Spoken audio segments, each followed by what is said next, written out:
weeks ago. I'm so pissed. Page? Nah, it's alright. That's what this is for. That's why I have this. And I have my notebook here to keep track of anything. I can give you a page. It's not a big deal. I'll take it, sure. Yeah, I'm just more pissed at I was more just plain I'm so gonna figure out where I'm gonna be helping him out, learning from him. But I'll move wherever I need to move. I can't really move because the wires are short and stretched. So. Oh yeah, no. I'm not to be here in the way. I'm here to help out. You want to? Yeah. Well, that's usually the computer there. Oh, that's ours. Okay, I'll take that one. If nobody else needs it, I hold on to it. You translated at least the starting lineup over. We get dirt yet? Nope. Really? Hey there. Come on. Good to see you as well. Where did your son go? Right. Concession stand. We're running a little behind schedule. Okay. Yeah, I'm good at that.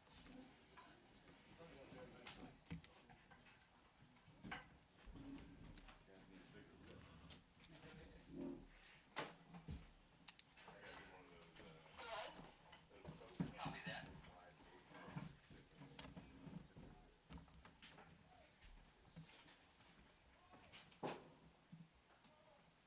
Testing, you copy? Yeah, go ahead. Great.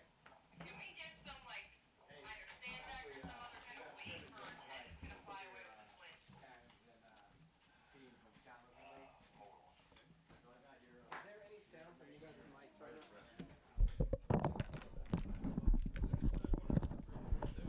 Should be a little bit because they're on. The door on the far left is I'm picking up something in line. I don't know where it's coming from. It's just like the background, I think, to everything gets up here. It's probably through here. I mean, these mics are on. I think this one is. I doubt that.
Hello and welcome to Fireman's Field. It's another season of Purcellville Cannons baseball. We kick it off with exhibition action as the Cannons welcome in the Gaithersburg Giants. Howdy baseball fans, Jeremy Huber here with my new partner for this year, TJ Donofrio. TJ, so glad to have you along for a season of baseball in the summer. I cannot wait. I've been waiting the whole season, been looking forward to this, and I'm so excited for this first pitch to get started with your starting lineups here today for your Purcellville Cannons. At our pitcher, we are going to have Kapowski. Starting us off, Michael Gumpton in center field. In left field, we have, I apologize, Lincoln Pack. As our shortstop, we have Shintaro Inu. At our first baseman, we have David Sorg. At batting fifth, we have Caleb Freeman, our DH. Batting sixth, we have Jake Slade. Batting seventh, Raphael Furcall. Batting eighth, right fielder, Evan Dennison. And last but not least, our catcher, Jacob McKenzie. For the Gaithersburg Giants, starting off, they have Casey Gibbs playing third base. Then at second base, they have Brady Powell. First base, Danny Sheeler. Right field, Hunter Stevens. DH, Tanner Sanderoff. At left field, Matthew Best. And Jaden Brown in center field. At catcher, Ethan McNally. At shortstop, Tanner Vincenchesny. And pitching is Cody Sherman. Those are your starting lineups in tonight's contest. Cannons in the white with the pinstripes, their normal maroon trim, while Gaithersburg will be in the gray pants with the blue tops today. It's almost ready for baseball. Oh, there we go. I can hear now. Perfect. So Kapowczyk going through his final warm-ups. Isaac, a returner from last year with the Cannons, more of pitch in relief and as a starter, but we'll start this one off. Expect to see a lot of folks cycled through. Again, an exhibition game as these two teams will both kick off their seasons this weekend. Cannons will do it with a rival as it'll be the Winchester Royals coming over the mountain to take on the Cannons. Gaithersburg will be in action as well, as I said. And time to get this one underway. So glad to have you along here at Fireman's Field, the historic venue of baseball in Loudoun County. Cannons kicking off another season as Kapowczyk comes set. Casey Gibbs stands in, and here's the pitch, and this is going to be on the outside corner for a strike. Really painting the corners there. 91 fastball right down the side. I mean, just love to see it. 7:02 first pitch. Kapowczyk working out of the stretch today. Big right-hander delivers. That's going to miss up high for a ball. You know, you don't want to see him do every strike, every fastball. You want to see him switch it up there with a nice little slider rising up and really getting good gyro on that. 1-1 coming up as Kapowczyk delivers. That'll miss outside. We apologize. We were never given the names of the umpires, so these will be mystery men today. Maybe a good thing. And you know, Kapowczyk not much of a doesn't pitch much over at Queens College, but Queens University, but he's really starting to come into his own in these past couple end of the season, really pitching hard for him. 2-1. That's going to be on the outside corner for strike two. Count goes even at 2-2. You mentioned Queens. It's Queens University. It was a school down in Charlotte. Actually, it was a D2 power, and a lot of things came up a couple years ago. I actually did a game of theirs in basketball there in a tournament in D.C. 2-2 pitch, swing and a miss. For strike three, down goes Gibbs swinging for out number one. And actually, I funny enough, I called the games for Queens University as well just a couple years ago, just 2 months ago. Yeah, good school. Actually, a really good basketball program that almost went there to play soccer. Actually played in a tournament of D1s during COVID. When team backed out, they came in and played very well. Here's Brady Powell, the second baseman tonight out of Radford. Here's the pitch from Kapowczyk, and that's going to be off the outside corner for a ball. I mean, Kapowczyk is just going to be trying to get these guys guessing the entire night. I just am excited to see how he does. I don't think he's going to play many innings as this is an exhibition game, but I'm excited to see what he does while he starts. Yeah, probably expect to see a lot of guys cycle through almost like an all-star game. 1-1 pitch, misses up high. We mentioned before, Isaac is a returning Purcellville Cannon. Cannons do a pretty good job with that, getting a lot of guys back here at Loudoun County. Made 12 appearances last year, just one start, 16 in the third innings pitched as he pitched to a 5.51 ERA. Here comes the 2-0 from Kapowczyk, and that is going to be in there for a strike. Right down the middle. I mean, nothing you can do when you're going at 90 miles an hour, straight down the middle. Not what you're expecting as a batter on a 2-1 count. I love the switch up here by Kapowczyk. Isaac looking in, 6'8" righty. Delivers the 2-1. That'll miss inside, so count goes to 3-1. One out here in the top of the first inning, this exhibition action. For those of you who are not familiar with the dimensions of Fireman's Field, it is a quirky park. Used to play football here in the outfield. That's why the dimensions are like they are. Grew up playing football out here, actually. Me too. 3-1 pitch. That misses inside, so a one-out walk to Brady Powell as Kapowczyk delivers the free pass. You'll see down the left field line, 318, 388 to left center, 367 to center field, 340 to right center, and 310 right down the line in right as Bennett Sheeler comes to the plate. Sheeler out of George Mason University.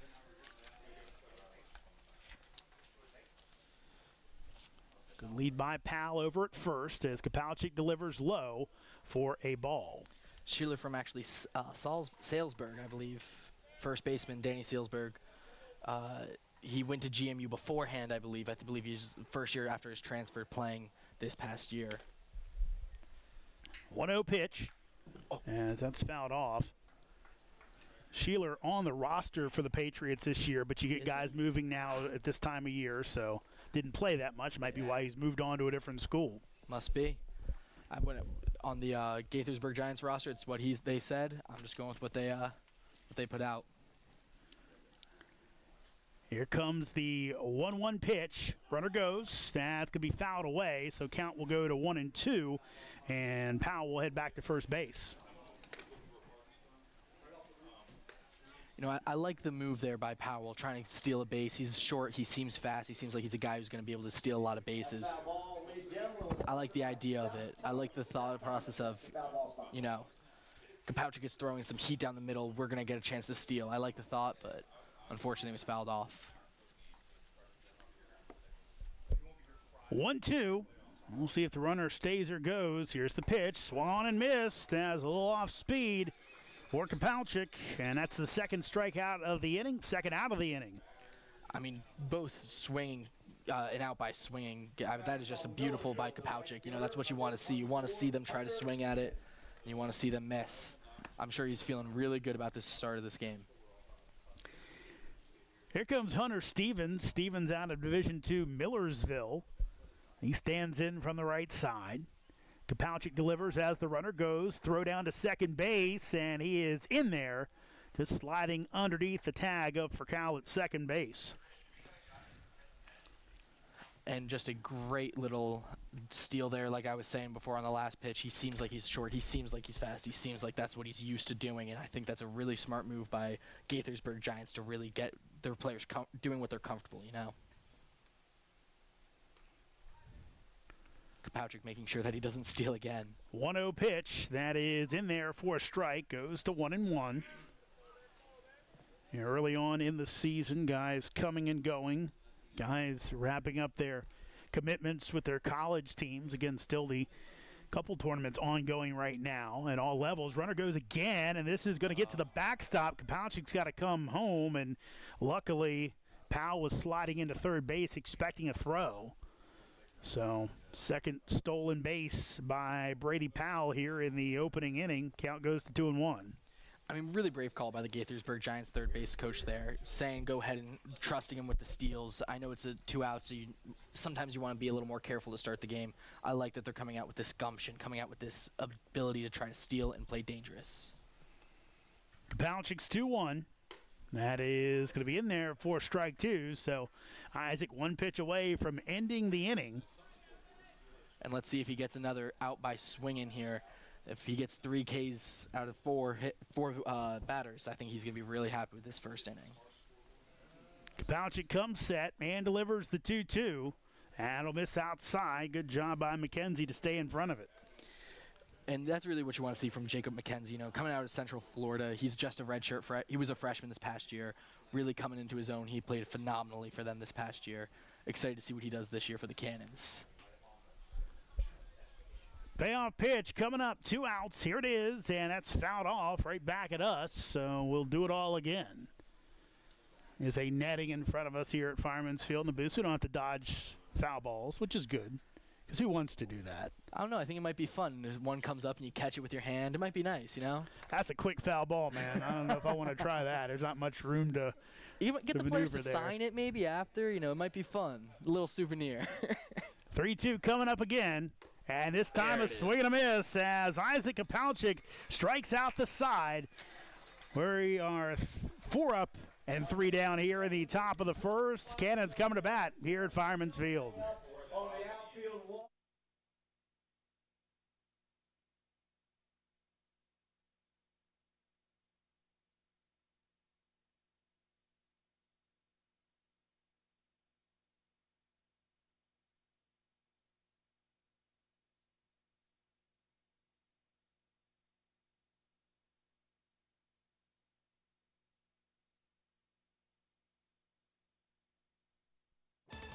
Valley League Baseball is back, and the Purcellville Cannons would like to thank their sponsors for the 2024 season.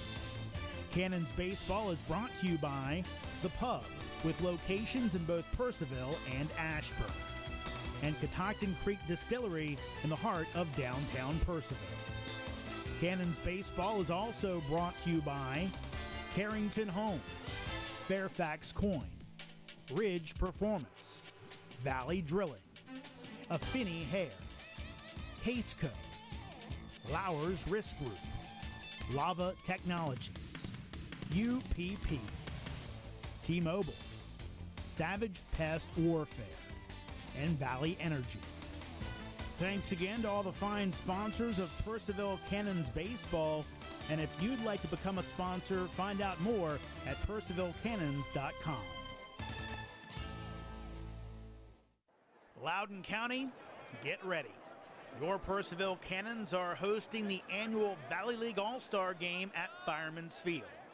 This year's contest is a 2-day event with the Home Run Derby on Saturday night, followed by the Valley League All-Star Game on Sunday. Also on the docket, a cornhole tournament, a high school home run derby, and the Valley League Hall of Fame induction. It's the Valley League All-Star Game, July 29th and 30th at Fireman's Field. Welcome back to Fireman's Field. Cannons coming to the plate in the bottom of the first inning. Again, defensive alignment for Gaithersburg. Best in left, Brown in center, Stevens in right, Gibbs in left. Vincendis at shortstop, Powell at second base, Sheeler is at first, McNally behind home plate. Pitching is Cody Sharman, the left-hander out of Seton Hall. Your batting order for the Cannons again: Gupton, Pack, Inouye, Schorg, Freeman, Slade, Furcal, Dennison, and McKenzie. And Gupton actually the fastest player in the NCAA for baseball this past year, so I'm excited to see once he hits. Here's the pitch, and a swing and a miss by Gupton. I mean, the second he gets contact, he's getting to first. It's kind of guaranteed when you're that fast. I'm just excited to see what he does, you know. It's what all the Cans have been talking about this entire offseason, saying we're getting Michael Gupton. 0-1 pitch, Gupton takes for strike 2, and quickly in a hole. You know, being leadoff, he's not expected to, you know, make the heaviest contact, but he's expected to swing when it comes down the middle. Here's the 0-2 and a swing and a miss for strike 3. So Gupton goes down swinging for the first out of the inning. You know what? And that happens. You know, sometimes you're not going to make that contact on the first hit. It's okay. That's why this is 9 innings. He'll be fine. But now we get to see Lincoln Pack coming up. Redshirt freshman out of WVU. I'm really excited to see what he does. I was excited to see what he was going to do. You know, we didn't see what he did this year. He was a redshirt. We didn't see anything. So I'm really excited to see how he plays this summer.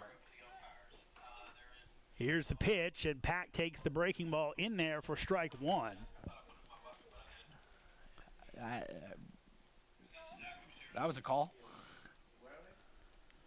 Here's the 0-1. That'll be off the end of the bat, off of Pack in the box, and he's quickly down 0-2. That's twice now. Our first two batters are in a whole 0-2 to start. Let's see if he can dig his way out of this one. Cody Sharman, the 5'10", 165-pound freshman lefty, as that'll be rocked out to left field, but plenty of room out there as Beth goes back, looks up into the sun, and makes the grab for out number 2. You know, I wouldn't have been surprised if there was a drop there, as that sun is shining right into left field. It is going to be hard to see out there, but that was great work over by Best. It is not for the faint of heart playing on the left side of the field here at Fireman's Field. At about 7 o'clock to about 8 o'clock, third basemen take the life into their own hands sometimes. Left fielder, not easy for him either, as the shadow's going over the field. Here's Shintaro Inoue, man, he's going to take a ball. I'm really excited to see what NU does this season. You know, coming from Japan, coming from Kansas State University, he's a junior, and he has just been absolutely electric, even at the end of last season. Here's the 1-0, and Shintaro takes for a ball. Every time I've talked to any of the coaches, they say this is a guy who knows how to bat. He knows when to swing and when not. He's very patient. Here's the 1-0, and that's going to miss outside. Count goes 3-0. You know, they might just have to walk him here. I mean, you got a dangerous man to up batting here. And that is going to miss. So a 4-pitch walk to Shintaro. He heads on down to first base and will put a man on for the Cannons with 2 outs as David Sorg comes to the plate. You know, coming from Arkansas, freshman year, he just had a great year. I'm excited to see what he did. I was watching him warm up, and this guy swings with his whole body as hard as he can. I'm excited to see how he does here. Lefty on lefty matchup. Sorg again out of Arkansas Little Rock. Here's the pitch. That'll miss outside. Of course, Arkansas Little Rock in the Sun Belt Conference. Let's go Coastal Carolina. That's where I go. A big rivalry there between those schools, especially this past year playing baseball. I actually got to see David Sorg play a couple of times this past year. Like I said, phenomenal player. Here comes the 1-0. Sorg takes outside for ball 2. You know, this pitcher, he was throwing strike after strike after strike to start, and now he doesn't seem to know where the strike box seems to be. Seems to be losing it, and I'm sure he's going to try to throw a fast one right down the middle here, would be my guess. Beware against Sorg with that short porch out in right field. Sorg, an interesting story, as actually originally signed with Oklahoma, did not end up with the Sooners, and was a standout pitcher in high school before a shoulder injury kind of cut that short. Was also a top-notch quarterback as well. Here comes the 2-0 pitch, and Sorg will take that one in for a strike. You know, it's funny. I know a lot of people who play pitcher or quarterbacks, but a lot of times I feel like the center fielders are quarterbacks, including a couple of former Cannons, including Guida, who is our 2-time reigning MVP. Swing and a miss by Sorg as Sharman took a little off, and now the count goes even at 2-2. Back to what I was saying, Guida used to play football, and he actually was a QB for a while, and we have many players here who are now actually professional football players. Here comes the 2-2. Runner goes as Sorg takes, and it's low, and Shintaro down to second base as McNally couldn't field it cleanly. So now a runner in scoring position for Sorg with a 3-2 count coming up. Caleb Freeman on deck. Here's the payoff pitch. You know, get to see what Sorg's going to do here. I'm excited to see if we get another stolen base here. Here's the payoff pitch, and Sorg hits it off the end of the bat to left field. Could be trouble. Ball is dropping, and it's going to be a foul ball. As Gibbs tried to make a flailing catch at it, but luckily for him, it landed about 2 feet in foul territory. And just like we were saying a second ago, that is where it is impossible to see. That sun is just killer. It went right in between the players, and it's that awkward spot with the sun. It's going to be really hard to find those kind of balls. If he can hit that again, he's going to love every second of it.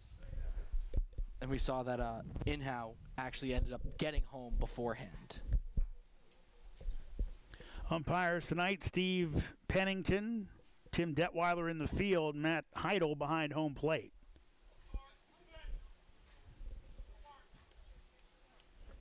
Again, the 3-2, and this is going to hit Sorg, and he will head down to first base on the hit-by pitch. So now Caleb Freeman has 2 men on as he'll come to the plate with 2 outs, looking to keep the inning going. And Freeman, a switch hitter here. I'm excited to see how he does. Yes, he is the designated hitter. And I was watching him warm up. He is trying to hit lefty today against a lefty pitcher. He's trying to hit righty today against this lefty pitcher, and he said he's going to switch it up no matter how he does, seeing how he feels on each side. Here's the pitch, and Freeman takes high for a ball. Freeman at Auburn last year, got a little bit of play, 14 games, just 6 starts. Was at St. John's River State, good JUCO school in 2023, and was a second-team All-American. 1-0 pitch, and Freeman takes for a strike. Got good power, had all kinds of numbers in that campaign, that All-American season at St. John's River State. Hit 15 home runs that year. Also led JUCO Division II in walks with 71 on the season. And he's out in front of that one as it's strike 2. And count goes 1-2. You know, he really swung with everything. He thought he was going to slam that one out to center field, I think. All right, now let's see what his 2-strike approach is like with runners at first and second. Here's the 1-2, and that'll be hit to shortstop, knocked down, and everyone will be safe. As a good play by Vincendis to keep it in the infield and not let the run score. Gentaro would have clearly scored if that had gotten through running on the contact. Infield single for Caleb Freeman. And now the bases are loaded, but 2 outs for the local product, Jake Slade. From Virginia Tech University, your third baseman, number 43, Jake Slade. Jake Slade only seeing 13 at-bats this past season, had 7 hits and even 2 home runs this past year. I'm excited to see what he does here with the Cannons. Here's the pitch. It's outside for a ball. Slade played for Loudoun Valley, and as you said, went down to Virginia Tech. Got a little bit of playing time for the Hokies. I mean, he averaged .538 and 13 at-bats. That's still pretty good. Anything above 300. 1-0 pitch. Slade takes up high for ball 2. Yeah, as you mentioned, small sample size, but it's better than the alternative of getting no hits. Or no at-bats, which might even be worse. Sharman comes set. 2-0 count. Delivers. Slade rocks it out to...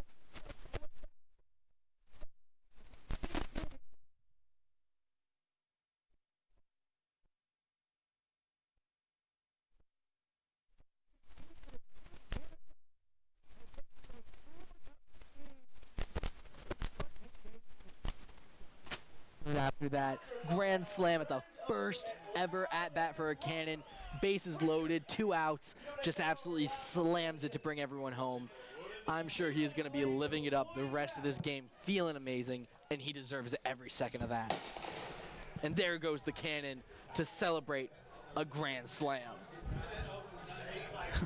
See some of the fans that are a little shocked, getting surprised by that. The umpires might be a little shocked. He's too close to that. I hope he has some earpieces in or something. Here's Raphael for call. He'll hit one out to second base. Shortstop, excuse me. Vincendis gets it over just in time as Furcall almost beat it out. But Cannons will put 4 on the board on the grand slam by the hometown kid, Jake Slade. After 1 complete, it's Purcellville 4, Gaithersburg nothing. Valley League Baseball is back, and the Purcellville Cannons would like to thank their sponsors for the 2024 season. Cannons Baseball is brought to you by The Pub, with locations in both Purcellville and Ashburn, and Catoctin Creek Distillery in the heart of downtown Purcellville. Cannons Baseball is also brought to you by Carrington Homes, Fairfax Coin, Ridge Performance, Valley Drilling, Affinity Hair, Case Co., Lauer's Risk Group, Lava Technologies, UPP, T-Mobile, Savage Pest Warfare, and Valley Energy. Thanks again to all the fine sponsors of Purcellville Cannons Baseball. And if you'd like to become a sponsor, find out more at purcellvillecannons.com. Loudoun County, get ready. Your Purcellville Cannons are hosting the annual Valley League All-Star Game at Fireman's Field. This year's contest is a two-day event with the Home Run Derby on Saturday night, followed by the Valley League All-Star Game on Sunday.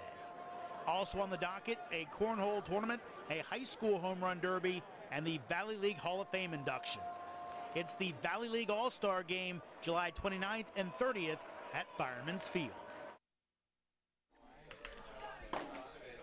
Welcome back to Fireman's Field. And as we expected, the Cannons going through the pitching lineup as it's John Acevedo, the left-hander, 5'11", 205 pounds, out of Elgin Community College, out of Hanover Park, Illinois, a junior on the hill today, as Ja will get out there and see what he can do as Brett Fuller getting through the pitching rotation today, giving everybody a chance out on the mound. Acevedo on his last season actually missed his 2024 campaign due to ACL and meniscus surgery on his right knee.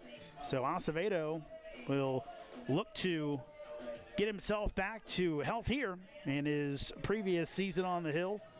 In 2023, a two-way player, had a 0 ERA in just 3 games.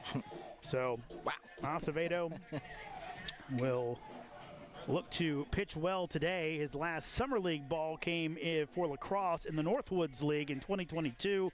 Pitched 13 innings there, 6.23 ERA, 1-1 record, had a save, 8 walks, and 10 strikeouts. Number 2, Tanner Senderoff.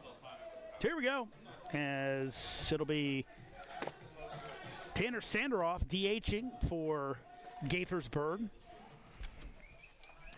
And Tanner Sanderoff is coming out of Hofstra up in New York. Here's the pitch.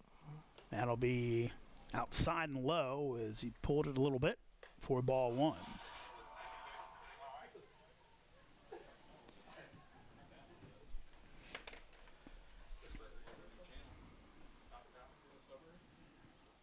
Acevedo delivers. That'll miss outside. So one key thing, TJ, that I know Brett Fuller looking for is guys that can throw strikes.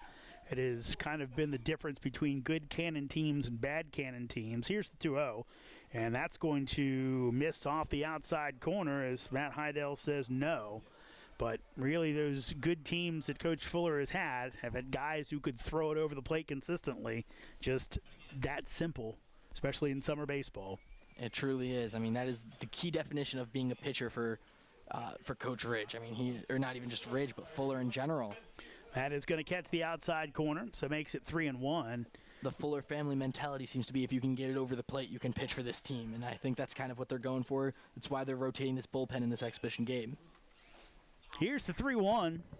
Breaking ball, nice one's whiffed at by Best. Sanderoff, excuse me, thank you. You're good. So goes from 3-0 to 3-2. Here's the payoff pitch. And swing and a miss. Now what a breaking ball by Acevedo. Sanderoff with 2 waves at it as he goes down on strikes.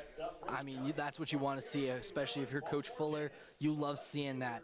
He goes down 3-0, 3 balls, and he gets 3 strikes in a row. That was great pitching by Acevedo. And breaking ball was nasty. As here's Matthew Best out of UMBC.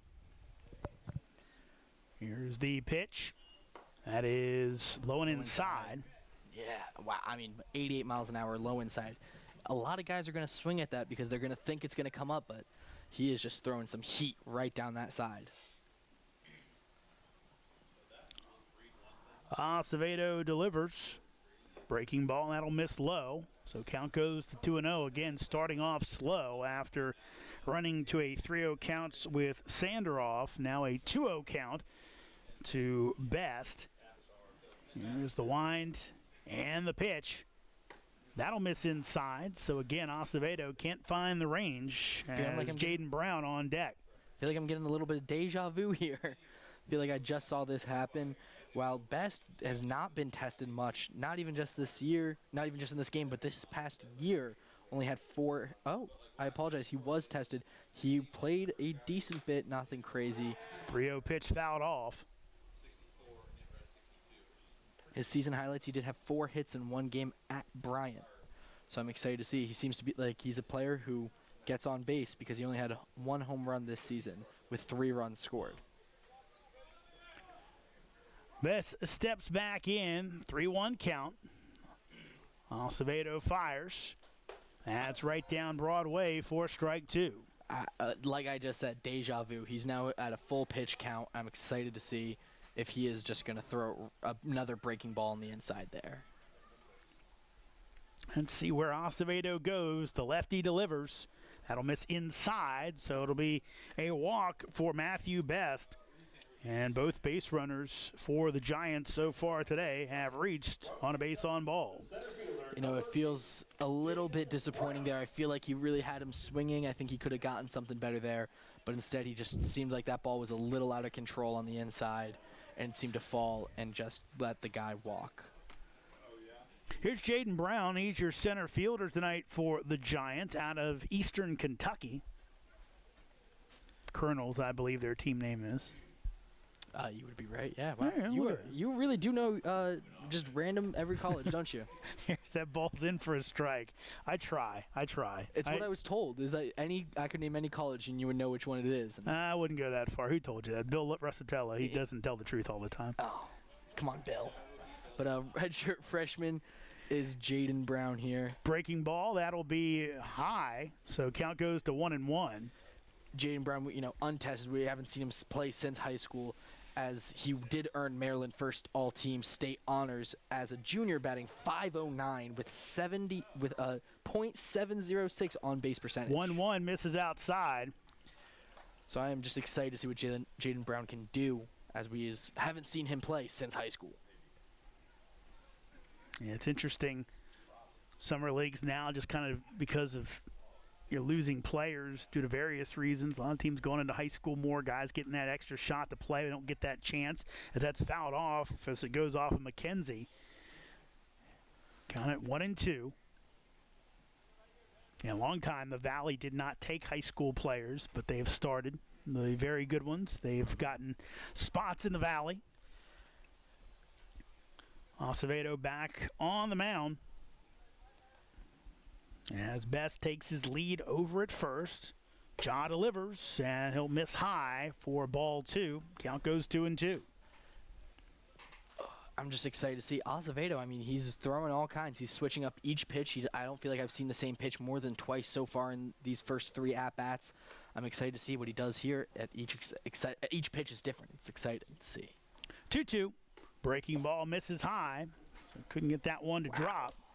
And count to go full, so a lot of pitches for Acevedo. Has not been as efficient as he would like. And Matt Heidel really being a batter's favorite here for the umps. Calling a very tight strike zone, it seems. 3-2. And that misses, so second walk for Acevedo.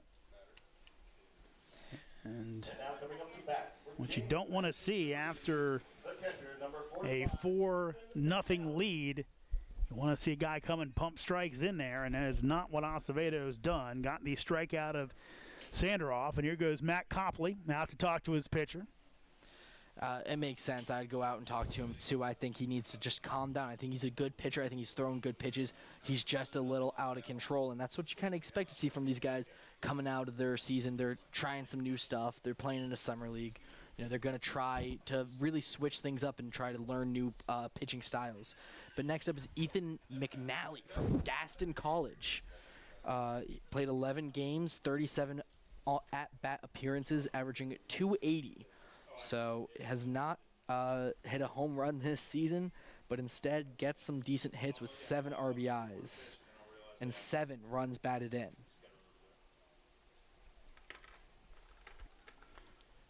So Acevedo I wish it would advance, you know, if back on the hill as he'll face off with McNally. Here's the pitch, misses up high for a ball. And, you know, I have a feeling they were just saying, calm down. You're doing good out there. You're throwing it well. Just take your time. Take that deep breath before you pitch. 1-0. That's fouled away.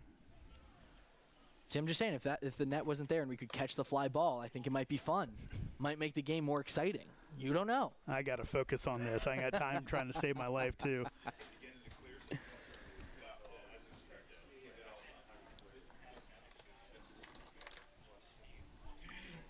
Here's the 1-1. Swung on and missed for a strike. McNally, I feel like, is going to be trying to just get on base. That's all they seem to want here, trying to get the bases loaded with only one out. That would be a dream scenario for the Gaithersburg Giants here. Runners at first and second. Acevedo delivers, and he'll miss high for ball 2. So count evens up at 2-2. Just trying to get a swing at anything there. Threw it high, threw it long, threw it fast. 88 miles an hour there with a top right corner. Just trying to get a swing.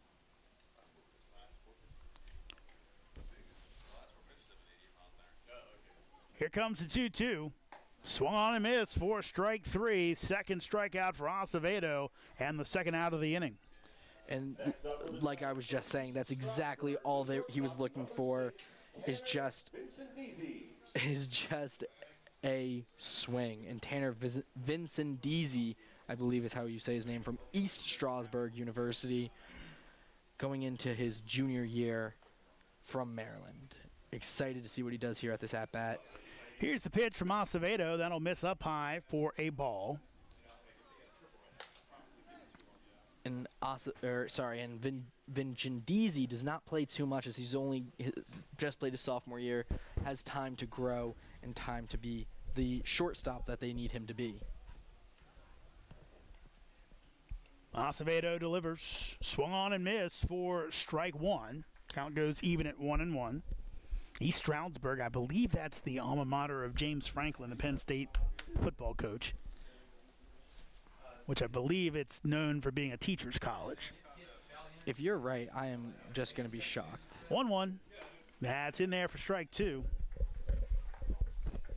I think it is because I remember one thing he said when he got the Penn State job was that because of the fact it's a teacher's college, all these guys are high school football coaches. Helps when you're coaching at Penn State. So here comes the 1-2 with 2 outs. Acevedo trying to end the inning with 2 runners on. He delivers. And it'll miss way up high as McKenzie had to come out of the crouch and get it as Jaw taps his chest. Is my bad. The fact that you pulled that, I just did a quick little fact check. He did go to East. I'm sorry, he did go to East Stroudsburg. I just think that is an amazing little recall. You'd be amazed what I forget now at this point. All the stuff that was in there the first 30 years stays. Everything after that goes. Here comes the 2-2 pitch. That'll miss high and away. So right now, if you're Jaw, you do not want to walk the number 9 batter and have to get back to the top of the lineup. And Casey Gibbs, I mean, we saw him swing, and he swings hard. He may have gotten a strikeout, but he still swung with everything he had at every single pitch.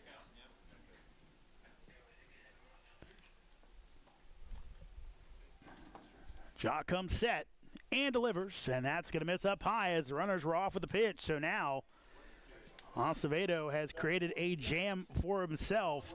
2 strikeouts and 3 walks, and back to the top of the lineup, and Casey Gibbs.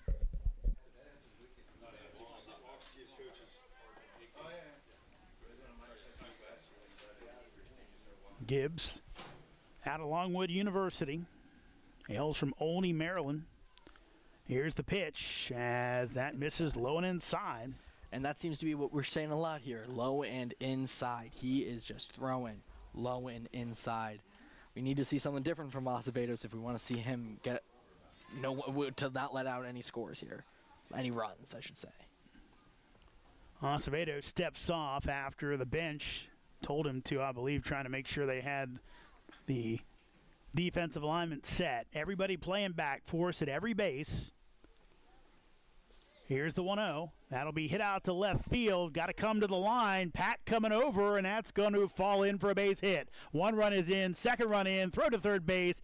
In there is Vendici, and it is a 2-run double for leadoff hitter Casey Gibbs. It's now Cannons 4, Giants 2. And, you saw Pack run as fast as he could there, and he just couldn't get there fast enough. That was a great hit by Casey Gibbs. I mean, that's exactly what they wanted from him, and that's exactly what he did. Was that Gibbs? It was the Yeah, I leadoff believe man so, Gibbs, yeah. the 2-run double, and Brett Fuller going to go to the bullpen. We'll take a quick break as well, tell you who the pitcher is in a moment. Cannons 4, Giants 2, top of the second inning. Valley League Baseball is back, and the Purcellville Cannons would like to thank their sponsors for the 2024 season. Cannons Baseball is brought to you by The Pub, with locations in both Purcellville and Ashburn, and Catoctin Creek Distillery in the heart of downtown Purcellville.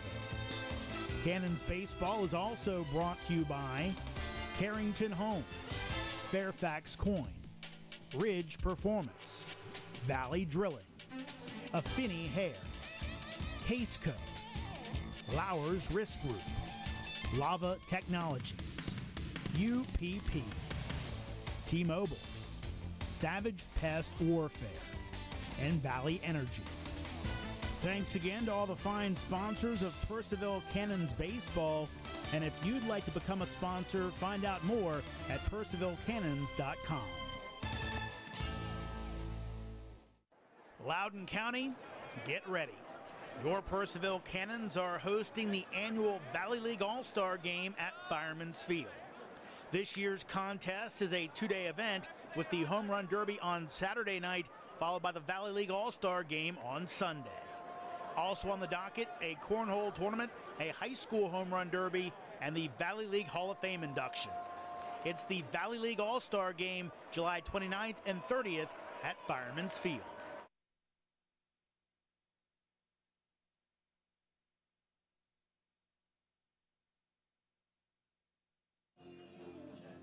Welcome back. New pitcher on the mound. It's Cooper Smith, 5'11", 185-pound righty out of the University of St. Thomas in Minnesota. Hails from Woodbury, Minnesota, a junior.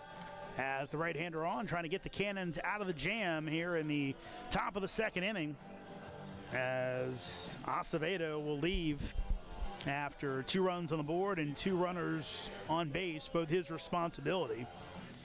And I'm excited to see what he does, as we have never seen him pitch before in college. Not a single appearance at the plate. So it is as good of a guess as your guess is as good as mine, as what he has packed for us. So Smith looks in at Brady Powell. Here's the pitch as Powell takes for a strike. First time up, Brady walked. Yeah, like you said, Smith did not play his last 2 seasons. Here's the 0-1. That's hit the other way for Call. Gets in front of it, throws over, and it will not be in time as it gets away from Sorg. Both runners score, and it is a tie ball game. And Call really went for the dive there in a hero play. And I loved to see what he tried to do there, and I wish that it could have worked, because that would have been a great play for his little highlight reel. We'll wait for the official score to give the call on that. Yeah. As going to be a throwing error on for Call, so E4, and a tie ball game as Bennett Sheeler at the plate. That is high for ball 1. I'm sorry, really quick. What's his first? I had Danny as his first name. Do I have that wrong? Who are you talking about now? Danny Sheeler, who's up to bat. Do I have that wrong? I'm sorry, I shouldn't do this. I'm sorry. Here's the 1-0. That's rocked out to right field. That is going to fall just fair. Wow, looked like that was foul. Instead, it's going to be a double play at the plate. Coming home, and is he safe? He's safe. Wow. As it was McKenzie trying to apply the quick swipe tag, but couldn't get him. And Gaithersburg has the lead as Sheeler with the RBI double. It's now Gaithersburg 5, Cannons 4. This second inning has been electric for the Gaithersburg Giants. When it started with walking, they came back and said, we still got it. They are coming back and coming in hot. They do not want to give any breathing room for the Cannons. Here's Hunter Stevens. As it's going to be a nice block by McKenzie. Keep it in front of him.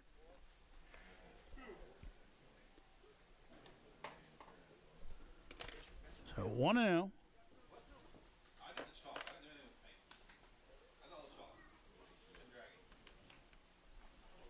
Hunter Stevens. Oh. Here's the pitch. That misses low and inside. Hunter Stevens with a strikeout swinging last at bat. Everyone that had a strikeout swinging last time has come back with a vengeance this so far. So let's see if he can keep that going for the Gaithersburg Giants.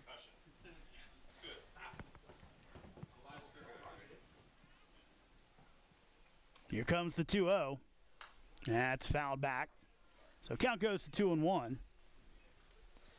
Cooper Smith displaying a couple of different kind of pitches here. I think he's throwing a slider, a rising gyro, and a two-seam fastball straight down the middle. Not really peaking much past 88 miles an hour, but it's what we're expecting to see out of someone we've never seen pitch before. Here comes the 2-1. That's swung on and missed for strike 2. Count goes even at 2-2, 2 outs, and it's Gaithersburg with 5 in the top of the second inning here as they have a 5-4 lead on the Cannons. And there exactly was that 88-mile-an-hour two-seam fastball straight down the middle. 2-2. That's hit the other way. Going back, and will it stay in the park? It will not. Shortest part of the park found by Hunter Stevens as it's a 2-run homer, and Gaithersburg's exploded for 7 runs here in the top of the second inning. They lead the Cannons 7-4. Like I said just a minute ago, they did not want to give the Cannons any breathing room, so the Cannons started off feeling hot, and they said, you can't feel like that because we are coming back with a vengeance. We are coming back to hit home runs, to hit runs, to get that. To be up now 7-4 just in the top of the 7th inning, 7 runs in 1 inning is an amazing showing from the Gaithersburg Giants so far. So right now Gaithersburg is batted around. Here's Tanner Sanderhoff, and that's going to get to the backstop for ball 1.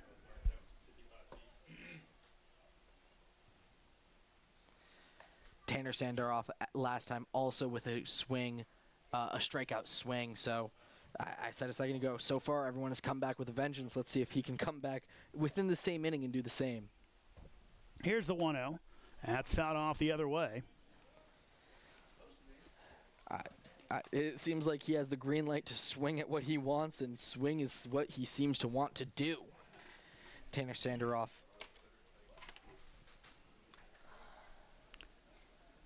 Almost said the wrong. Here's the whole 1-1. That's going to be on the outside corner for strike 2. Generous strike call by Matt Keidel.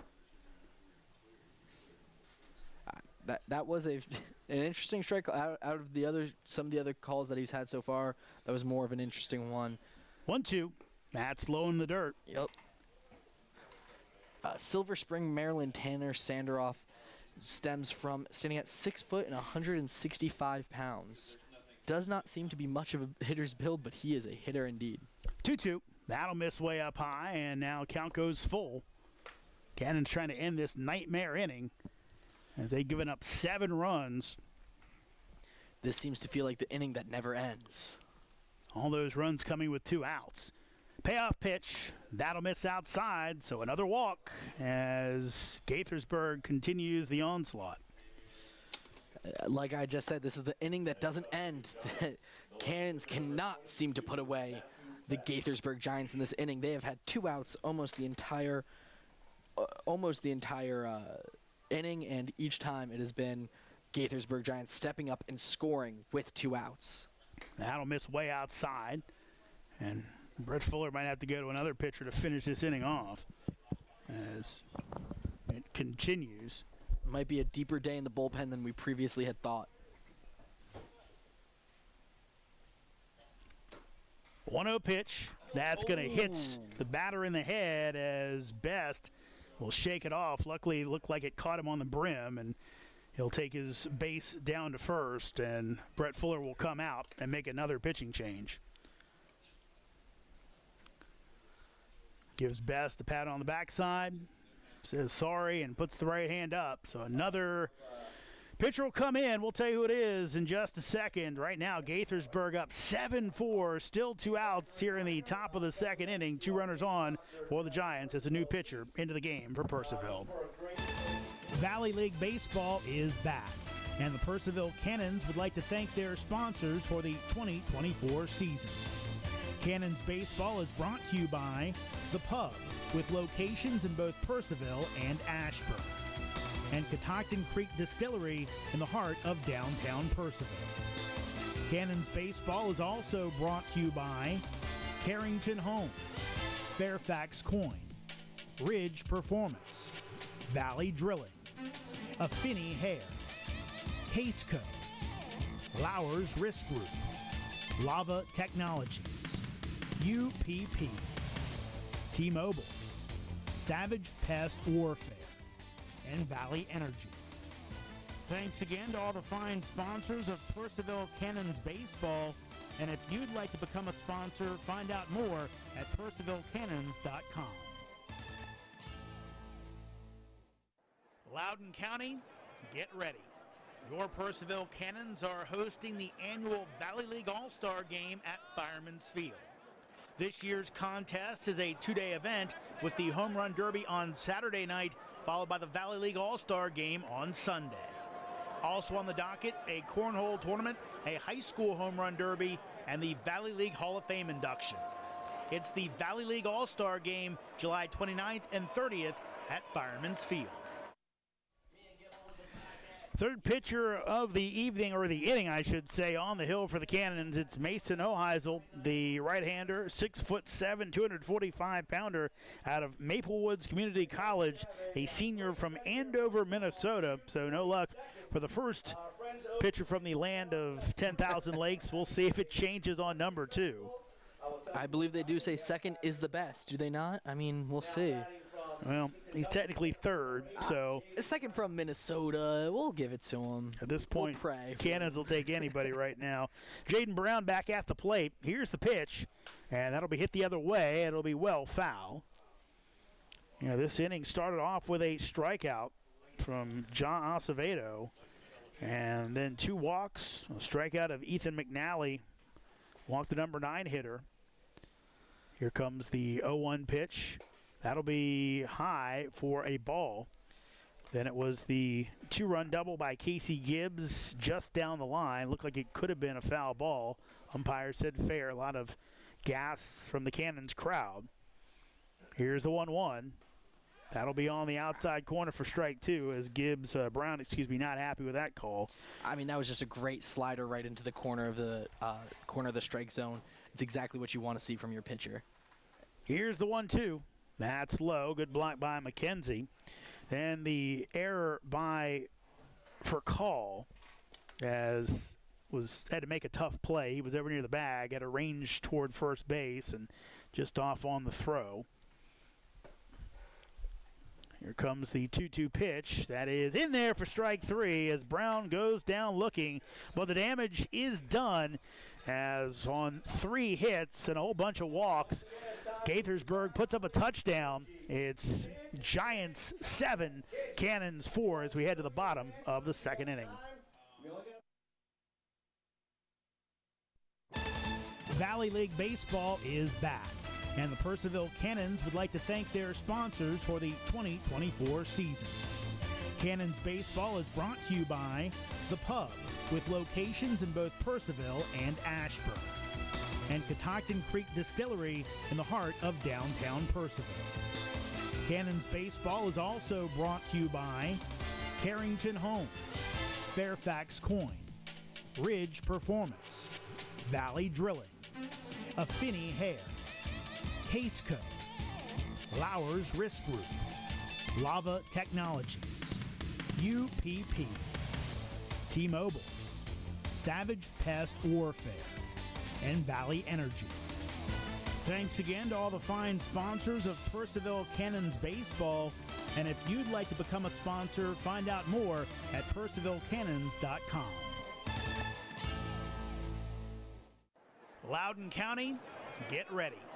Your Purcellville Cannons are hosting the annual Valley League All-Star Game at Fireman's Field. This year's contest is a two-day event with the Home Run Derby on Saturday night, followed by the Valley League All-Star Game on Sunday. Also on the docket, a cornhole tournament, a high school home run derby, and the Valley League Hall of Fame induction. It's the Valley League All-Star Game, July 29th and 30th at Fireman's Field. Welcome back. New pitcher for Gaithersburg. It's Aiden Gonzalez from UMBC. Or at least we hope. Yeah, it doesn't match up with what Gaithersburg's roster is on their website, so we're kind of just doing a little bit of guessing right here. So we hope the Gonzalez family tuning in that this is Aiden. It looks like him, so we're going to go with it, and hopefully someone will correct us if we're wrong. I'm looking, trying to find if this is the guy, but there's nothing to say that it is. But well, you know what? I trust us. We'll say it is. So Gonzalez will take the mound, and number 7 hitter, Evan Dennison, will step in from the left side. And this is in there for strike one.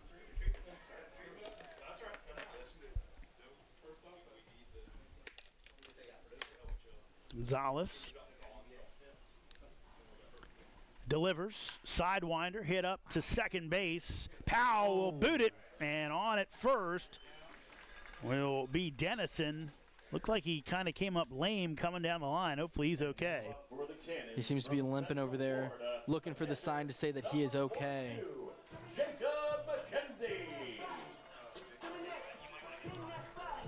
Great walk-up song for McKenzie here. Number 9 hitter, Jacob McKenzie. Here's the pitch, and that is on the outside corner for a strike. And Aiden Gonzalez has not yet had any game experience with UMBC, but he is here pitching with the sidewinder. Here's the pitch. That'll miss outside.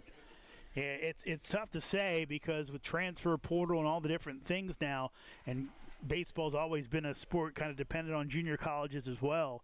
Get guys that, just no record of them depending on how good the sports information department is. That misses outside to say, did they play somewhere before? Were they here? This their first spot? So I'll say this is the right one because Matthew Best also plays at UMBC, so it's probably likely that he brought in a buddy who has a great sidewinder at 79 miles an hour.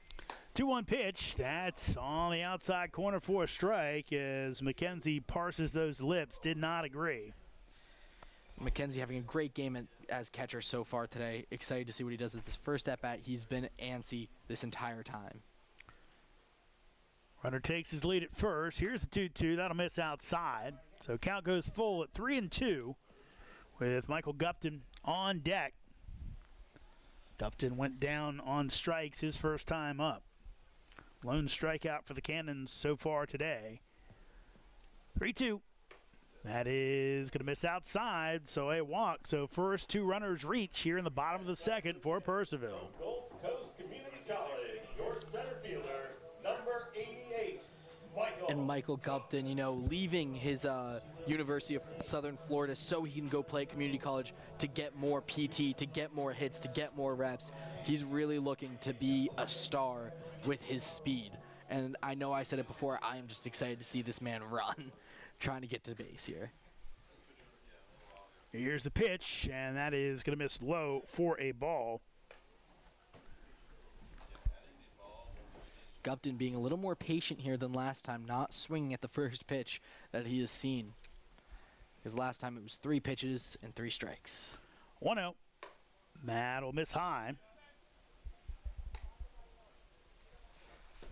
Seems like he might be a little scared to hit it on the inside here, knowing maybe even just knowing his speed, knowing his hitting. Wouldn't be surprised if they did a little bit of scouting here. 2-0.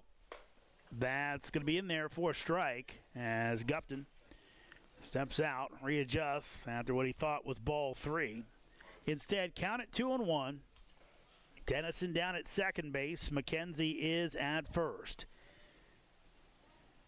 Here's your 2-1 as Gupton will foul that one off. Will it get into the stands? It will. A souvenir. And about 3 kids running to it, and a young girl gets there first. Good for her. Hope she gets it signed by Gupton at the end of the game. Well, you know, we do have a deal for the kids. You bring those back, you get Freezy Pops or ice creams or all kinds of stuff. So that's how the Cannons keep their ball supply in stock, by giving out freezer pops. Here's the 2-2. That is going to miss, so count goes full at 3-2. Cannons trailing by 3 after the big top of the inning for the Giants with 7 runs on the board. Now, if I bring in baseballs, does that mean I get free Freezy Pops? Because that seems like a good deal. Give it a shot. 3-2 pitch. That's going to be fouled away. So Gupton stays alive. I'm pretty sure if you ask the right people, they can get yourself a Freezy Pop every game. That sounds like the dream. I mean, that might be the dream job, just getting a free Freezy Pop. Don't pay me. Pay me in Freezy Pops. That's what I need here. And for anyone listening, especially if you're trying to pay me, please know that was a joke. I would love. 3-2 pitch. Gupton rips it. It's going to get past the shortstop, Vendice, but holding on the play was the runner, Dennison. So only a single, but a hot shot getting right by the shortstop, and the bases are loaded with nobody out for the Cannons here in the bottom of the second. And we're looking for Pack here to do exactly what happened last inning with a grand slam. No outs. He's going to have the green light. Swing, swing, swing is what I'm saying here for Pack.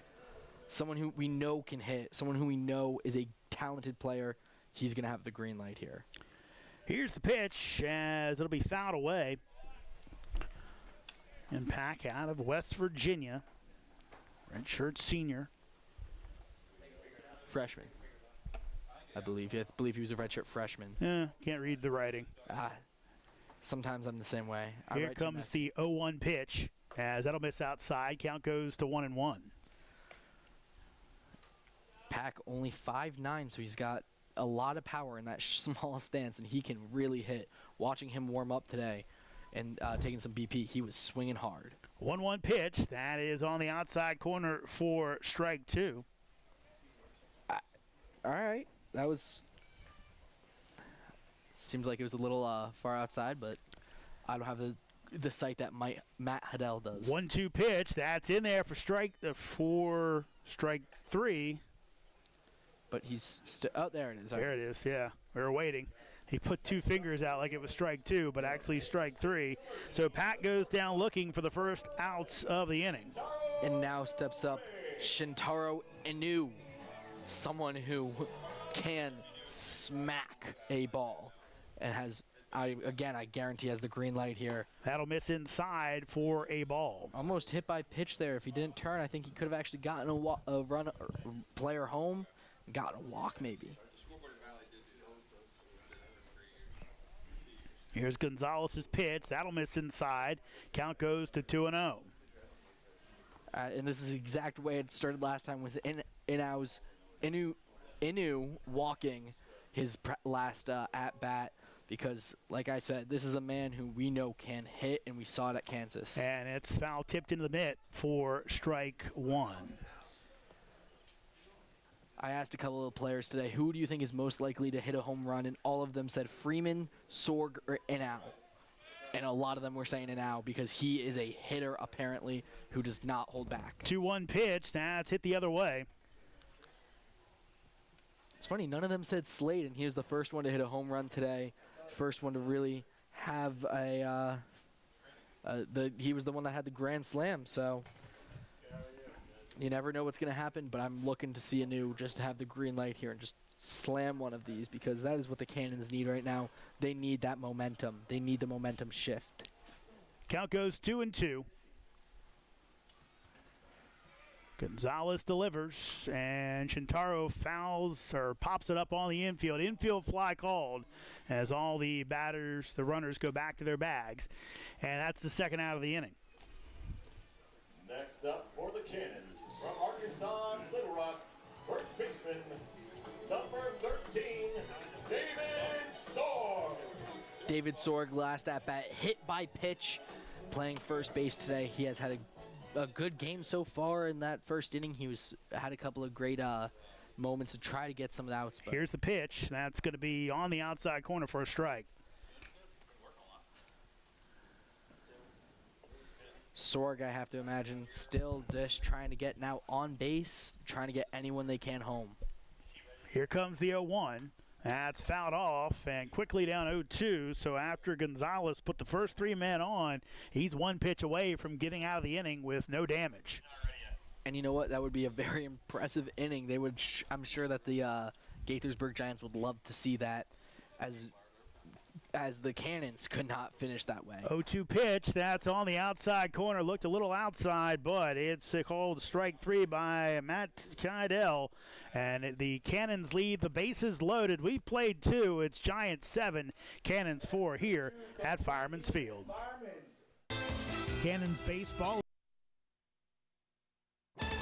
Valley League Baseball is back, and the Purcellville Cannons would like to thank their sponsors for the 2024 season. Cannons Baseball is brought to you by The Pub, with locations in both Purcellville and Ashburn, and Catoctin Creek Distillery in the heart of downtown Purcellville. Cannons Baseball is also brought to you by Carrington Homes, Fairfax Coin, Ridge Performance, Valley Drilling, Affinity Hair, Caseco, Lowers Risk Group, Lava Technologies, UPP, T-Mobile, Savage Pest Warfare, and Valley Energy. Thanks again to all the fine sponsors of Purcellville Cannons Baseball. And if you'd like to become a sponsor, find out more at purcellvillecannons.com. Loudoun County, get ready. Your Purcellville Cannons are hosting the annual Valley League All-Star Game at Fireman's Field. This year's contest is a two-day event with the Home Run Derby on Saturday night, followed by the Valley League All-Star Game on Sunday.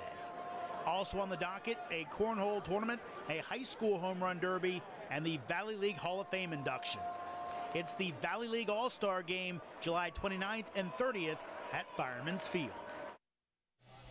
Welcome back to Fireman's Field, top of the third inning. Gaithersburg up on Purcellville 7-4 to bring you your next two innings of play-by-play. Here's TJ D'Onofrio. Thank you so much. I'm excited to do it, Jeremy. Just got to get comfortable in the seat just right before to get ready. As we see Ethan McNally stepping up to bat, who at last at bat did a strikeout by swinging. Couldn't get those words out fast enough. Now batting the catcher number 45, Ethan McNally. And we have the exact same pitcher in for the Cannons here. Mason Hoiselli, as the first pitch was thrown just outside, ball number 1.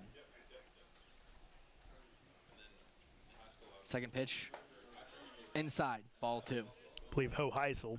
Hoheisel, thank you. Lines up, hits out to third baseman, catches it, throws it over to first, and gets there. That is a first out of the inning. Great grab there. Yeah, expect the Cannons defense to be pretty good this year with some of the guys they have out in the field. They've had defensive issues, especially up the middle lately, but could be a pretty good defensive infield for the Cannons. Looking at the lineup, I think I have to agree with you there. As first pitch, right down the middle, cracks outside, foul ball. And you could tell Tanner Vincendezi thought it was good as he breaks his bat. I think it broke on the pitch, but he decided, I'm going to break it over my knee instead as well, just to finish it off, getting a fresh bat. Yeah, that's the difference between college and the ball they play in the summertime, those wood bats to metal.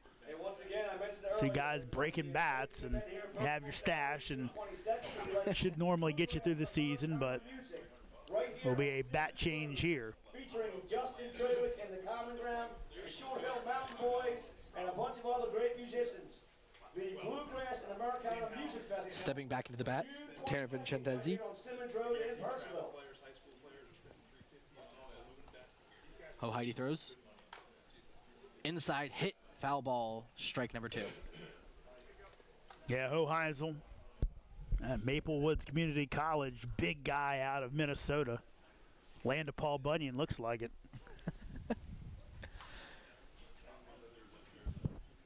Next pitch, down the middle, strikes over to second baseman with a nice little toss to first for another strike.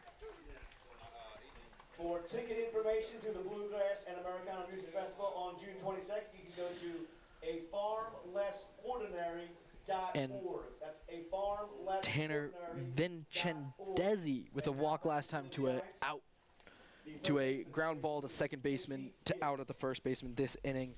Now stepping up to the bat, Casey Gibbs with a pitch right down the middle, or right down the side of the middle, just going outside with the ball number 1. Stuttered on my words there, apologize. Pitch number 2, hits right over to second baseman again. Oh, but a fumble, and he didn't get there in time. A fumble by our second baseman for call. But after the last out, I think he gets the excuse to mess up a little bit there, just fumbling the ball within his hands. Second error there for call, and that one not nearly as excusable as the one earlier. Yep. First pitch, cracked down to the third baseman with an easy ground ball thrown over to first, and that is a quick 3 and out. We will be right back after this short break. Valley League Baseball is back, and the Purcellville Cannons would like to thank their sponsors for the 2024 season. Cannons Baseball is brought to you by The Pub, with locations in both Purcellville and Ashburn, and Catoctin Creek Distillery in the heart of downtown Purcellville. Cannons Baseball is also brought to you by Carrington Homes, Fairfax Coin, Ridge Performance, Valley Drilling, Affinity Hair, Caseco, Lowers Risk Group, Lava Technologies, UPP, T-Mobile, Savage Pest Warfare, and Valley Energy. Thanks again to all the fine sponsors of Purcellville Cannons Baseball, and if you'd like to become a sponsor, find out more at purcellvillecannons.com. Loudoun County, get ready. Your Purcellville Cannons are hosting the annual Valley League All-Star Game at Fireman's Field. This year's contest is a 2-day event with the Home Run Derby on Saturday night, followed by the Valley League All-Star Game on Sunday. Also on the docket, a cornhole tournament, a high school home run derby, and the Valley League Hall of Fame induction. It's the Valley League All-Star Game, July 29th and 30th at Fireman's Field. Welcome back to Fireman's Field. I am your play-by-play for this inning, TJ D'Onofrio, alongside my color commentary, Jeremy Huber. Did I say that right? Yep. Perfect. And we have a new pitcher for the Gaithersburg Giants, Jackson Bauer, and who pitches at the the Gaitherburg Athletics, I believe. It's his first pitch to Freeman outside with the ball.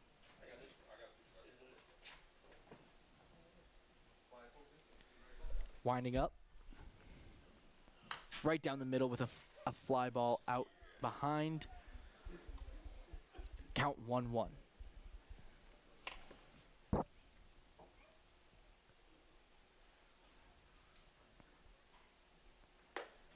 Outside, 2-1 count. Freeman taking his time for his trying to find the pitch that he wants to swing at.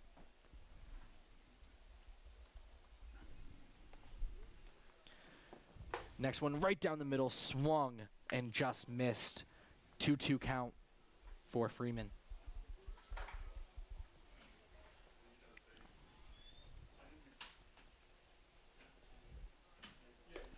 outside, full count. Freeman waiting, trying to find that right pitch to swing at.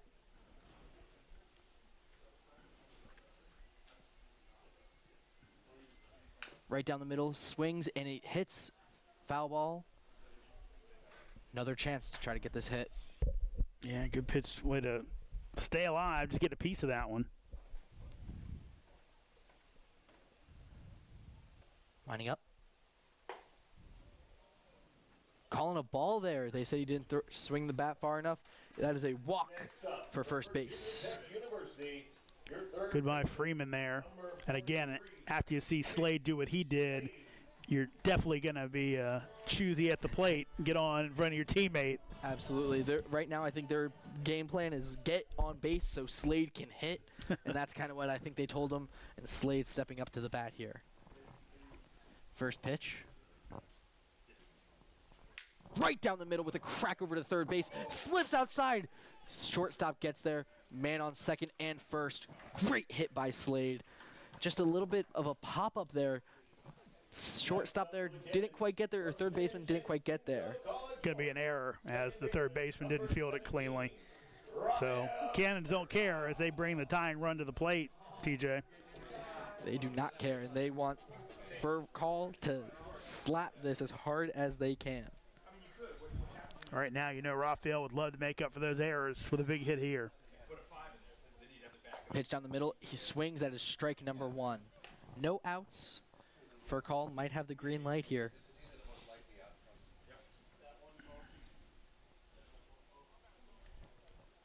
Winding up. Outside. 1-1 count. Oh, bluff off second base by Freeman there.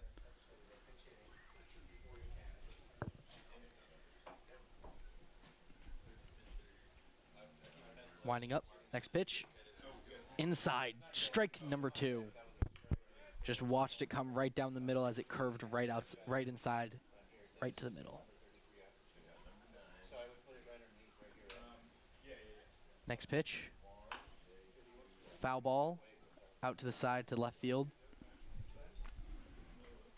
Just a grounder out left field there, but Fur Call really trying to make up for anything that he messed up earlier. Really trying to focus on getting this hit. Taking a deep breath. This pitcher winds up. Out to center field. Looks like it might hit the gap. Fly ball out. The right fielder got there as he makes a great pass to second. And that is Stevens with a great run. From Florida International University, number 9, Jaquan Smith.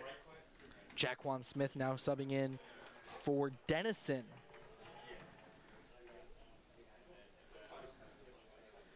Excited to see what he does here. Sorry, go ahead. I saw what the pitchers trying to get those guys in, hitters too. Absolutely, as the first pitch there.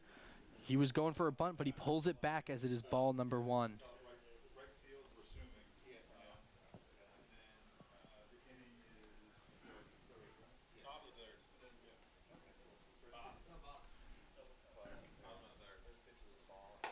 Really going for the bunt there as it's strike number 1.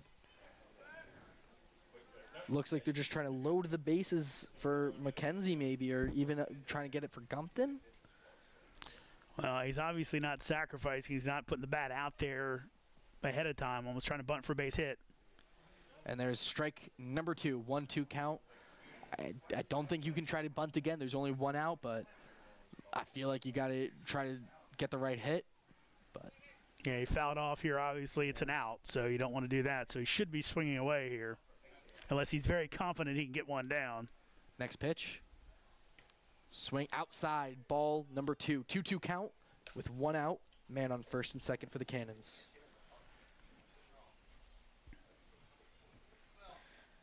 Great no swing there by Smith as the next pitch is winding up. Swung, and it is a miss. Strikeout swinging. Next up for the Cannons from Central Florida, the catcher, number 42, Jacob McKenzie. Jacob McKenzie with his last at-bat was a walk, and he is going to look to try to maybe make some contact here, try to get maybe just even on base and get these bases loaded. As the first pitch, low. Ball number 1.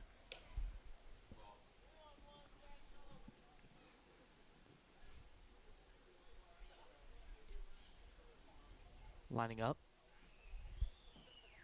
Swung, foul ball behind. 1-1 count.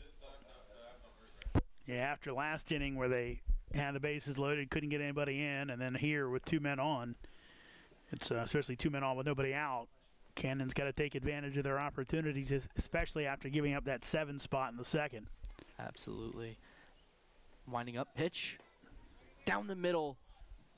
Strike number 2. 1-2 count, 2 outs, as we see Gumpton getting ready to swing to try to come in. Winding up.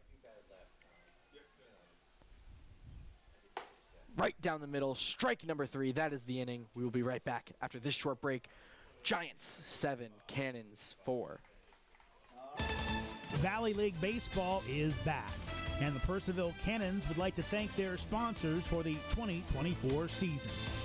Cannons Baseball is brought to you by The Pub, with locations in both Purcellville and Ashburn, and Catoctin Creek Distillery in the heart of downtown Purcellville. Cannons Baseball is also brought to you by Carrington Homes, Fairfax Coin, Ridge Performance, Valley Drilling, Affinity Hair, Caseco, Lowers Risk Group, Lava Technologies, UPP, T-Mobile, Savage Pest Warfare, and Valley Energy. Thanks again to all the fine sponsors of Purcellville Cannons Baseball. And if you'd like to become a sponsor, find out more at purcellvillecannons.com. Loudoun County, get ready. Your Purcellville Cannons are hosting the annual Valley League All-Star Game at Fireman's Field. This year's contest is a 2-day event with the Home Run Derby on Saturday night, followed by the Valley League All-Star Game on Sunday. Also on the docket, a cornhole tournament, a high school home run derby, and the Valley League Hall of Fame induction. It's the Valley League All-Star Game, July 29th and 30th at Fireman's Field. Welcome back to Fireman's Field, home of the Purcellville Cannons, where your Cannons are trailing 4-7 to the Gaithersburg Giants. Back on the mound, Mason Heiser. I cannot get this name right, I apologize, as we head to the top of the 4th inning with Casey Gibbs stepping up to, no, number 45, Ethan McNally stepping up to bat. Look at that Sheeler still. Home opener. Gates open at 5:30 as we welcome in the Winchester Royals. Yep, 46 Oh, Sheeler. I apologize, it is Sheeler. I confused the 6 for a 5, I apologize. 46. The first baseman, Danny Sheeler.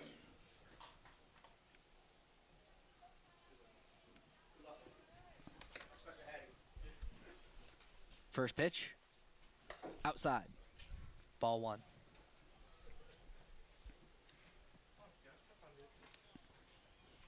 Next pitch, inside, 1-1 count. Great little fastball in the inside corner there.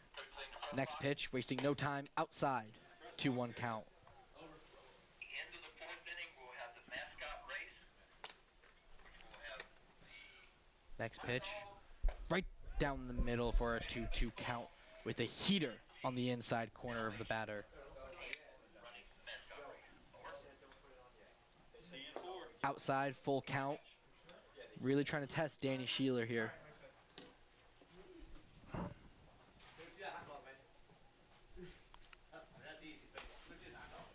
Foul ball outside.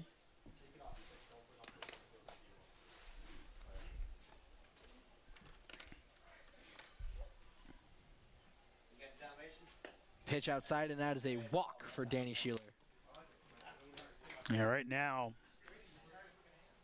obviously Sheeler's pretty well in his work, but if you're the Cannons, you've got to correct the walks. We've had too many so far today. It's one of the reasons that they had that big 7-run inning.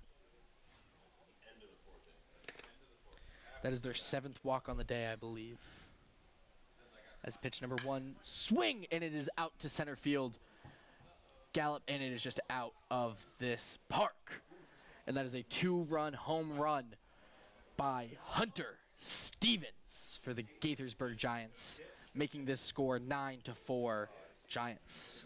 Tell you one thing, TJ, that ball hit up on the trees. You could see some leaves coming loose as he gave it a square shot on a branch, and Stevens parked that one to a deep part of this park. And again, Gaithersburg swinging the bats well. Only their 4th hit of the game, but they have done it in key situations. Yes, they have, as Tanner Sanderoff steps up to bat. First pitch, swung, strike number 1.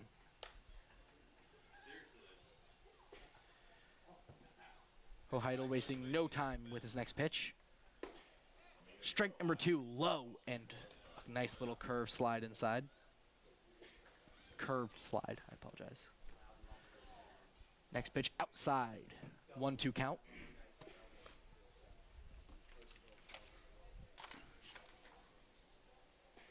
Next pitch outside again, 2-2 count. No outs here. Another pitch, and it is hit over to the shortstop, and it is thrown out first base. There's the first out as Inhow gets the great little stop there. Good play. I'm doing some reading on him. Really good fundamentals. You see it on a play like that.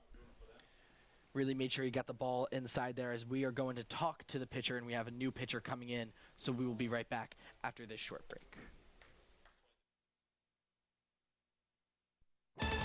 Valley League Baseball is back, and the Purcellville Cannons would like to thank their sponsors for the 2024 season.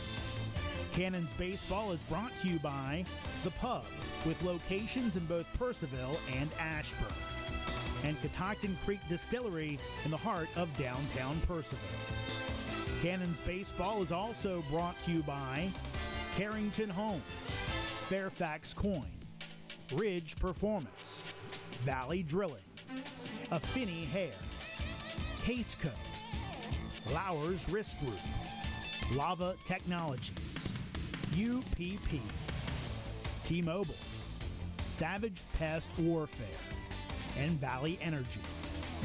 Thanks again to all the fine sponsors of Purcellville Cannons Baseball.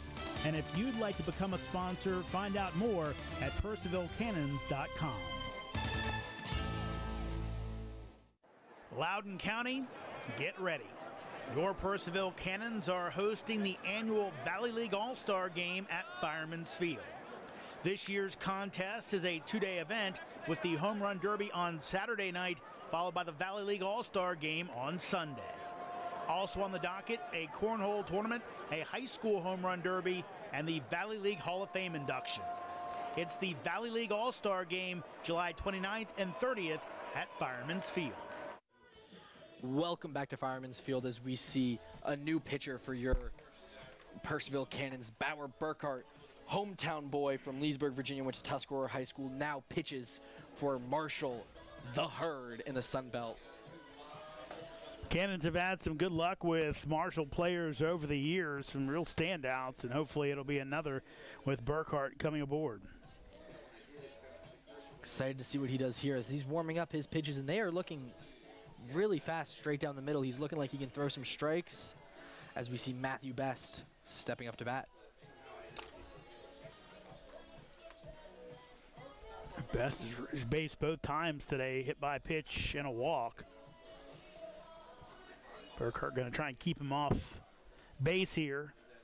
And you get the best line ever in Moneyball. What does he do? Gets on base. As we see here, Bauer winding up for his first pitch. And Burkhart looks like he's having trouble seeing the signals.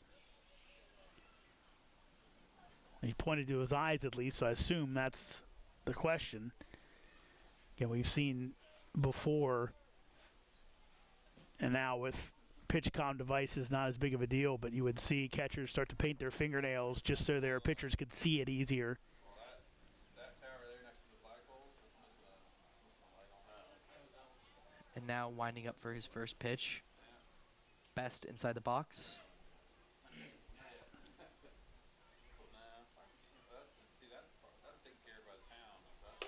Inside, ball number 1 at 90 miles an hour.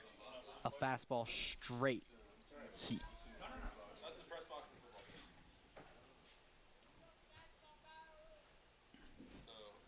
Pitch number 2. Strike. 89 miles an hour. Again, straight inside fastball. Right now, the best thing you can do if you're a Cannons pitcher is throw strikes. See what you did there with the best. I see that. Your punt didn't go over the head. As it is another strike outside on the zone. Hitting Best where it hurts, as he is a little shorter on the side, and he can't. That is a far hit for him. It would have to be at the top of his bat with a 1-2 count.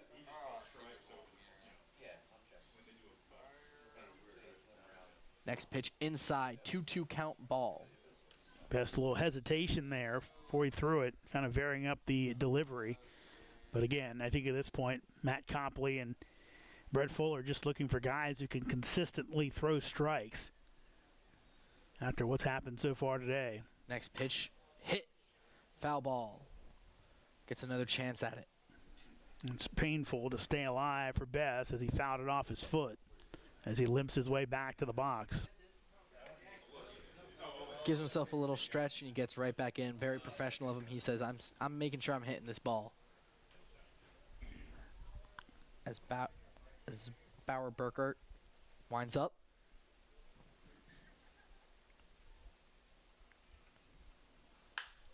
And it's cracked over to the third base, thrown back over to first, and that is an out. And that is a great play over by Slade, and that's what he does, and that's what his height advantage gives him. Just a chance to really take his time, take that breath, and get a nice out there. Yeah, Burkhart's Slade's looked solid so far over at third base. It'd be great for the Cannons to have a guy that can hold that spot down.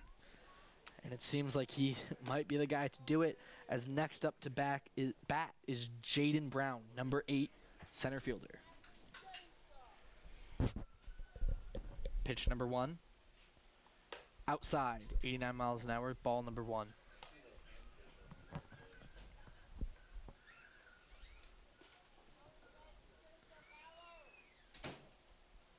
Next pitch.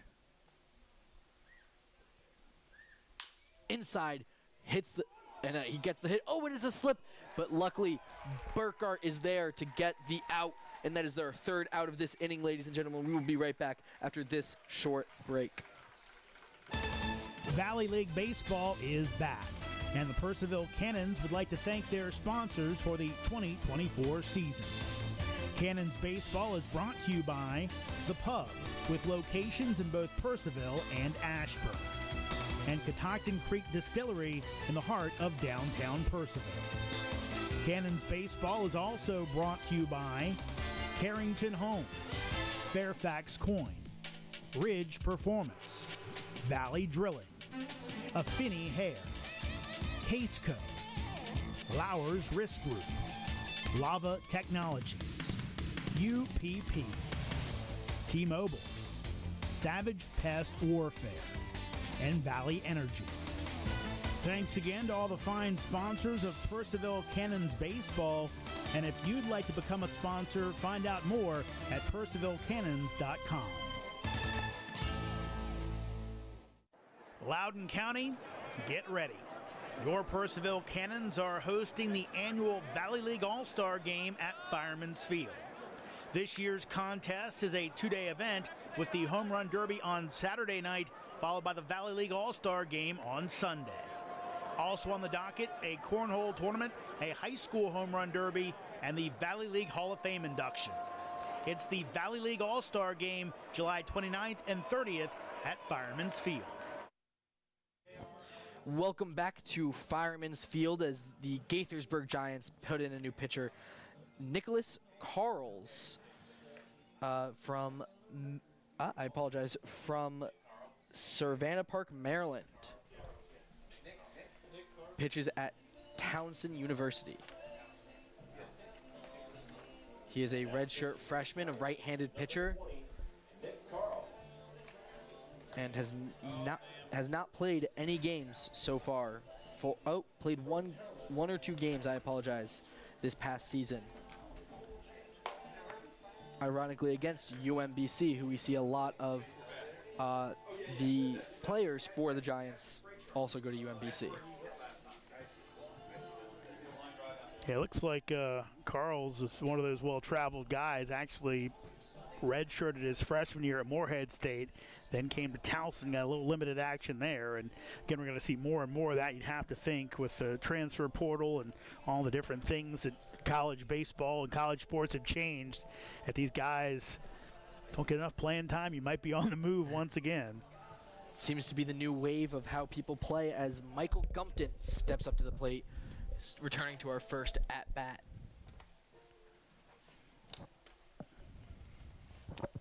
And now to lead off the inning for your Cannons from Gulf Coast Community College, your center fielder number 88, Michael Gumpton.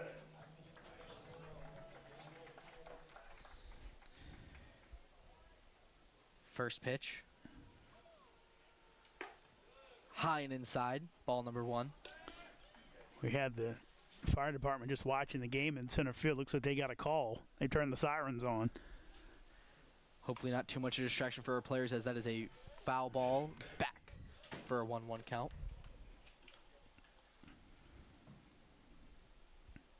I feel like players still always get excited when they see a fire truck. I think anyone still does. That inner kid comes out.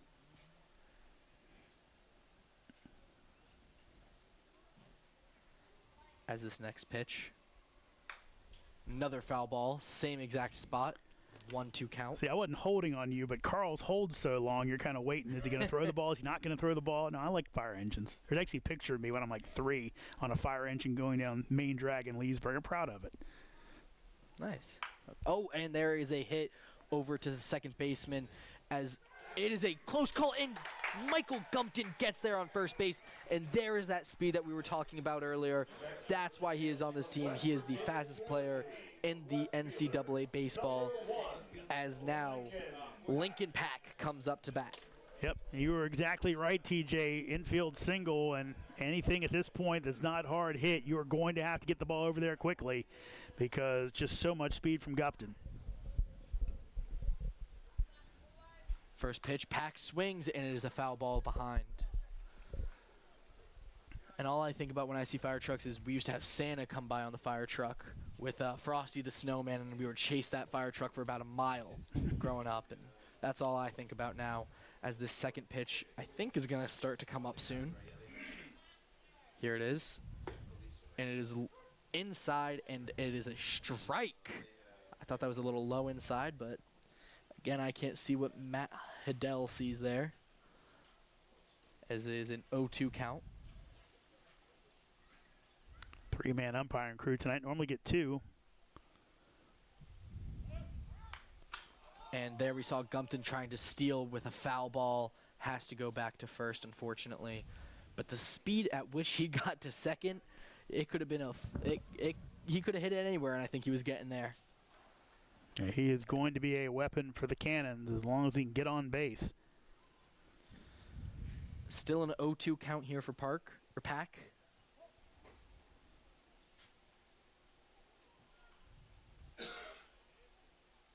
Here comes the pitch. Outside. Oh, and it is called a strikeout looking. Yeah, you were talking about the strike zone a few times today. It has been a little inconsistent. That one looked a little high and outside as Pack just goes to the dugout, puts his palms up as if to say, what can I do? And it seems like there's nothing, as now Inu steps up to bat.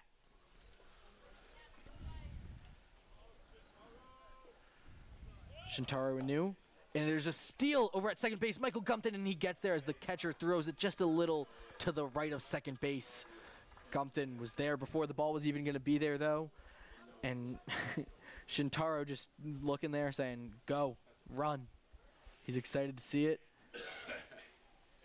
Inu good with a bat, so obviously he's going to be comfortable hitting down the count a little bit. So if it was a strike, would have been okay, but Gumpton gets into scoring position. Now Shintaro with a shot for an RBI. It is a 1-0 count. Shintaro just needed a second there to readjust.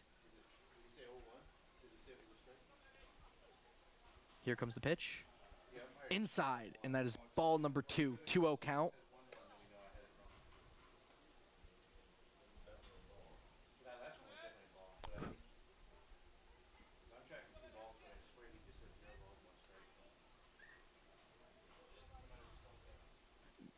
Here's the pitch.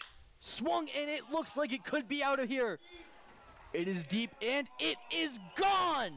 Shintaro Inu with his first home run as a Cannon, bringing home Michael Gumpton as well.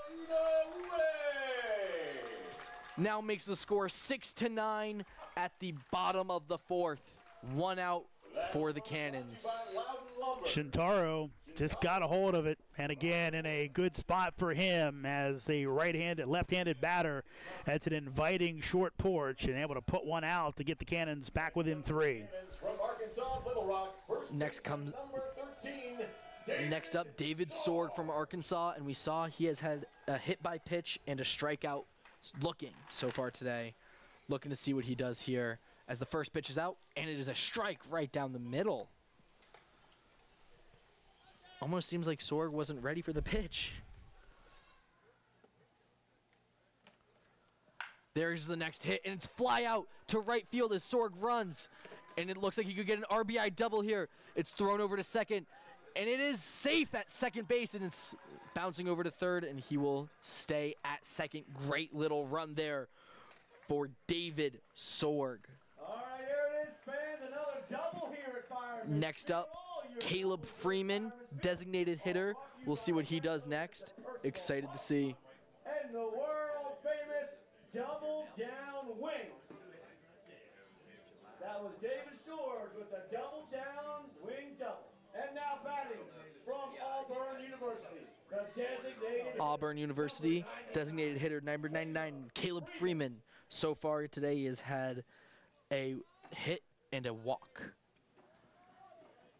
It was a single and a walk. As the pitcher says he needs time, the catcher's going to go and have a quick little chat with him. I'm sure just trying to say you're doing fine, you know, calm down, take that deep breath before you pitch, because I know you just got a home run and just an absolute rocket by Sorg as well, by Sorg, I was right, and we will see what he does here.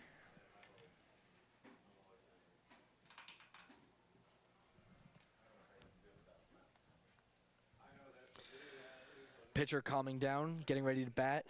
Here comes Freeman. Freeman very comfortable hitting here, really feels comfortable. With only 1 out, he's going to have the green light with Sorg in a scoring position. Here comes the first pitch. Oh, and it is a foul ball. It is a ball, and it gets Sorg over to third base because the catcher just couldn't catch there. He just missed the ball, misread the pitch, seemed a little wild, but Sorg now at third base, really in a scoring position here. Excited to see what happens if Freeman can even just get a hit. They're in a good spot.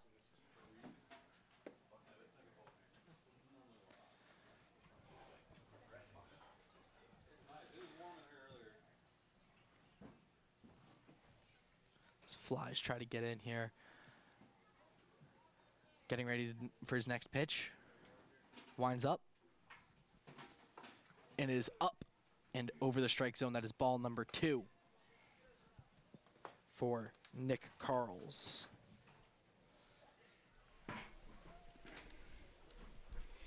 Winding up for the next pitch. Right down the... Oh, they're saying low. It is ball number 3. It looked like a strike, but I like the ball. There's a nice pitch there. Looked great, but it is just a little low as he winds up for the next pitch. Outside to right field, and it is a foul ball. Oh. Looked like it could have just maybe been fair. Just had to bounce outside.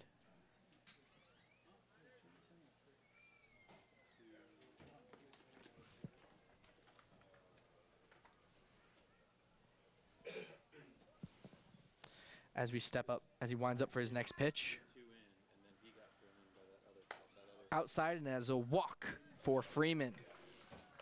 Stepping up to bat next is Slade. Next up for the Cannons from Virginia Tech University, the third baseman, 3, Jake Slade. Jake Slade earlier with a grand slam and then a error by the second baseman, allowing him to get on base. As they go to see, like they're gonna go talk to the pitcher. Might be a little pitching change. We shall see. I don't see anyone in the dugout warming up, so it might just be a quick talk.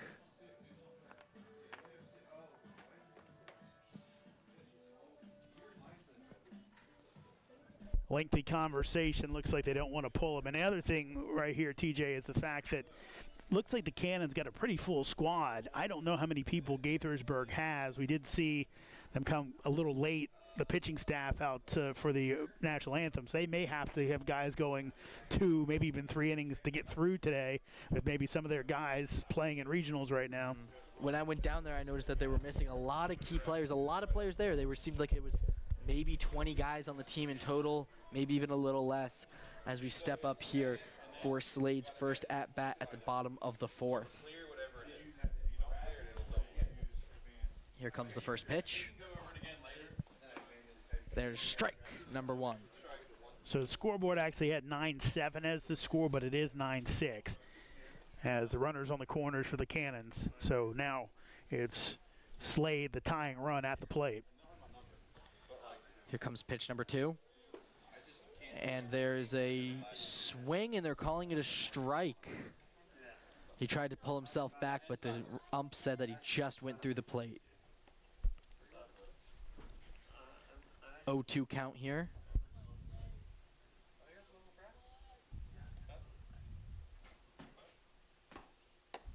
There is ball number 1. And remember, there's only 1 out this inning, so Slade, with his grand slam earlier, seems like he might want to try to get this game to be a tie game as we get ready for pitch number 4.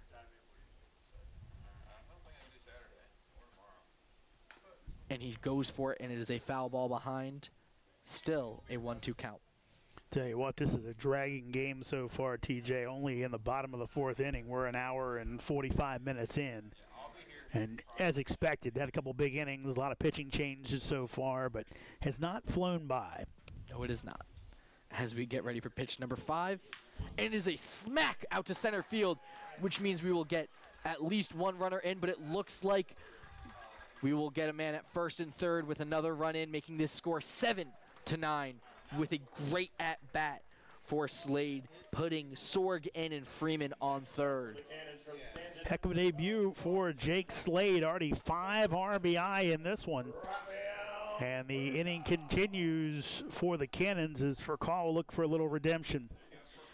Furcall not having the best debut game with 2 errors on the backside. Stepping up to bat, here comes the pitch. Swings, and it is a miss. Strike 1.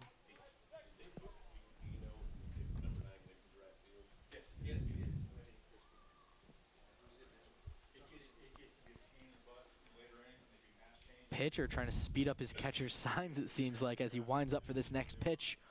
And it's another swing and another strike. Furcall seems to be putting everything behind this pitch, trying to make a hit.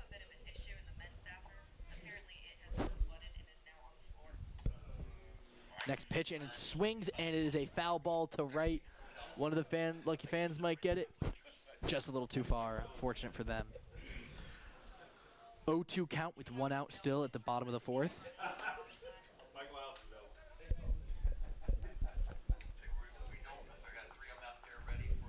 Asking for a couple more balls.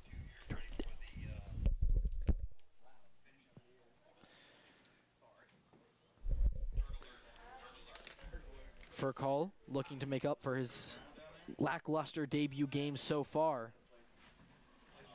Here comes the pitch. A swing, and it's out to center field. It might be gone, and it is out of the park, making this a 10-9 game. Cannons up. There comes Furcall with a home run with 2 men on base. Exactly what he was looking to do tonight for his first game. Yeah, TJ, one good thing about here, it's obviously a left-handed hitter's paradise because of the pull, but if your guy can hit the ball the other way, it's inviting out there, and he put one off the scoreboard to give the Cannons the lead. as the coach goes to talk to the pitcher again. We will be right back after this short break. Valley League Baseball is back, and the Purcellville Cannons would like to thank their sponsors for the 2024 season. Cannons Baseball is brought to you by The Pub, with locations in both Purcellville and Ashburn, and Catoctin Creek Distillery in the heart of downtown Purcellville. Cannons Baseball is also brought to you by Carrington Homes, Fairfax Coin, Ridge Performance, Valley Drilling, Affinity Hair, Caseco, Lowers Risk Group, Lava Technologies, UPP, T-Mobile, Savage Pest Warfare, and Valley Energy. Thanks again to all the fine sponsors of Purcellville Cannons Baseball, and if you'd like to become a sponsor, find out more at purcellvillecannons.com. Welcome back to Fireman's Field as you have your own Purcellville Cannons 10, Gaithersburg Giants 9. New pitching in for Gaithersburg Giants, number 5, Nathan Farmer. Yeah, right now, this TJ has become a slugfest. You almost have to hope that they're going to play 7 in this one. We might be here all night the way this is going, but as of right now, you have to say it's an exciting game so far. You can't say that it's been lackluster because, like we said, it is a 10-9. This is the kind of game you want to see. You want to see hits. You want to see runs. This is the game you want to watch. But if you're looking for a defensive game, this does not seem to be. If you're looking for a pitching masterclass, I don't think today is the day for that. And Maybe again, another night. It's one of those things where, in a sense, that if you're the Cannons, you feel good about this, I think, because of the fact that they've kind of hit their way through this. They've got 8 hits. They have gotten some walks, but a lot of it has been them hitting, where Gaithersburg, if you're the Cannons, if you shut down some of those walks, maybe cut those in half, you're looking at maybe having a 10-5 lead right now. And Nathan Farmer, pitcher for Glenville State, transferred from Frederick Community College in Maryland, has not played too much there. Seems like a decent player, decent pitcher. Not a lot of appearances, with an ERA right now sitting at 19.8.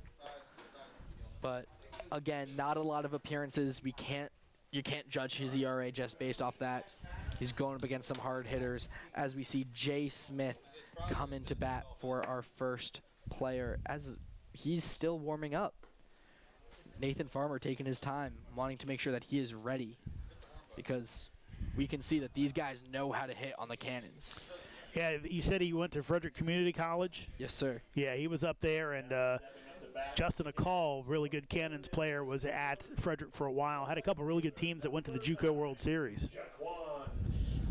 Jaquan Smith stepping up to bat with a strikeout swinging last at-bat. Here comes the first pitch. Outside, ball number 1.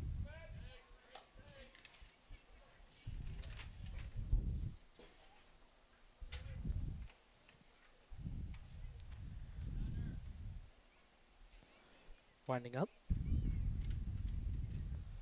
Inside, swung and just tipped off the bat. Foul ball behind for a strike. Smith at FIU played this year with Ryan Guida. Of course, the Cannons standout. Played on that Panther team. Few guys from FIU on this squad this year. Next pitch. Low and outside for ball number 2. And Ryan Guida getting his jersey retired this Friday at the Cannons opening night, first game of the season. I'm sure a lot of these players will be excited to see him again. Get ready for this next pitch.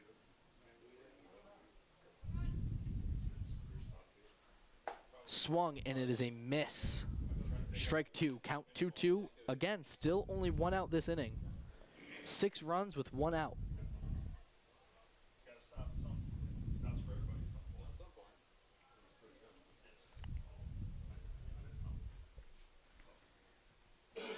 Here comes the next pitch. Hit it longer than I did. Longer than my brother, huh? Swings, and it's a fly ball out to the shortstop, and it is, Having trouble. Oh, no one saw it, and it is an error there. And that is a bounce for a first base run for Jaquan Smith. Smith on base. And stepping up to the And I tell you what, forward, I called a game a couple weeks ago between Georgetown and Xavier. The sky was just like this, TJ, and there were 2 fly balls lost on back-to-back batters. So it is tough to see sometimes, especially at this twilight, if you get high enough up. It can be, and there was just seemed like there was a little miscommunication there between the shortstop and third baseman as we get ready for this next batter. And Jaquan trying to steal, slides really early, and he just seems to be stuck in between, and he gets tagged out. Yeah, he tripped up. He did.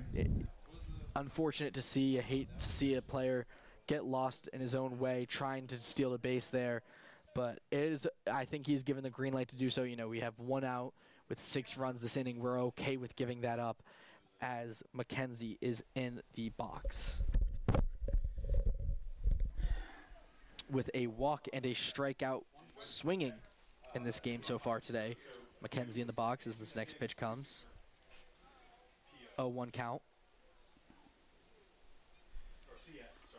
And it is a foul, or it is a ball inside, hit off the pitcher's leg. And there, I'm sure Smith wishes he was still at first base, as it would be an easy run to second there. Yeah. And just slipped, trying to get down to second base. Just took a misstep, and you saw him kind of slam the turf. Was not happy, but sometimes it happens.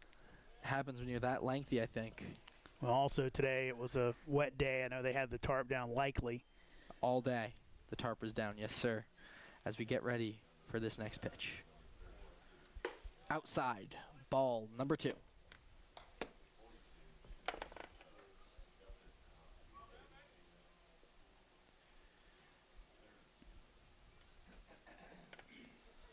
Getting ready for this next pitch.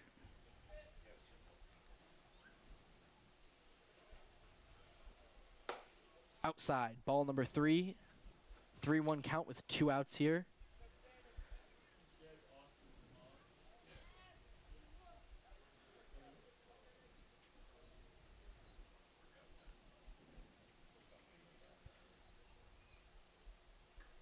McKenzie being patient inside of the batter's box as this pitch comes in, and it is a foul ball.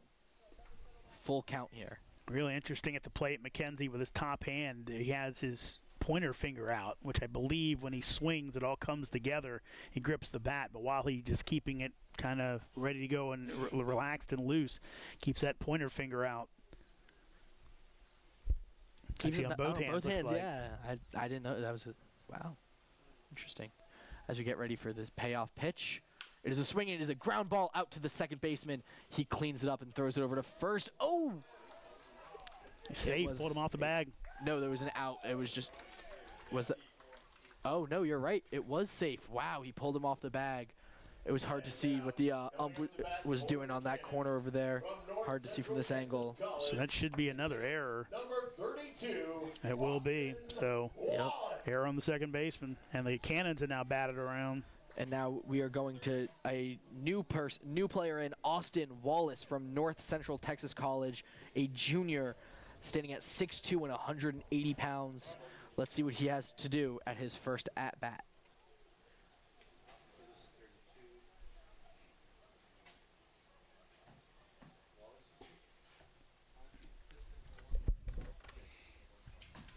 And he looks... I thought he was hit by that. It just took a bounce off the ground. I assume so. It did look like he might have got hit too, but it just gonna skip off that dirt.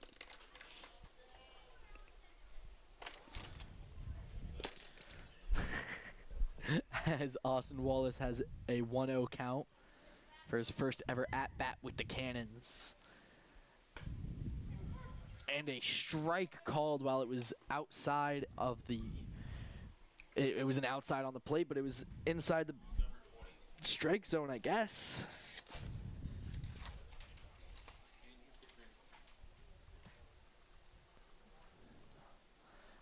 For the next third pitch of the inning. Or third pitch of the... swings, and it is a ground ball over to the pitcher, who's just going to toss it over to first base, and that is 3 outs, and we will be back at the top of the next inning. Valley League Baseball is back, and the Purcellville Cannons would like to thank their sponsors for the 2024 season. Cannons Baseball is brought to you by The Pub, with locations in both Purcellville and Ashburn, and Catoctin Creek Distillery in the heart of downtown Purcellville. Cannons Baseball is also brought to you by Carrington Homes, Fairfax Coin, Ridge Performance, Valley Drilling, Affinity Hair, Caseco, Lowers Risk Group, Lava Technologies, UPP, T-Mobile, Savage Pest Warfare, and Valley Energy. Thanks again to all the fine sponsors of Purcellville Cannons Baseball. And if you'd like to become a sponsor, find out more at purcellvillecannons.com.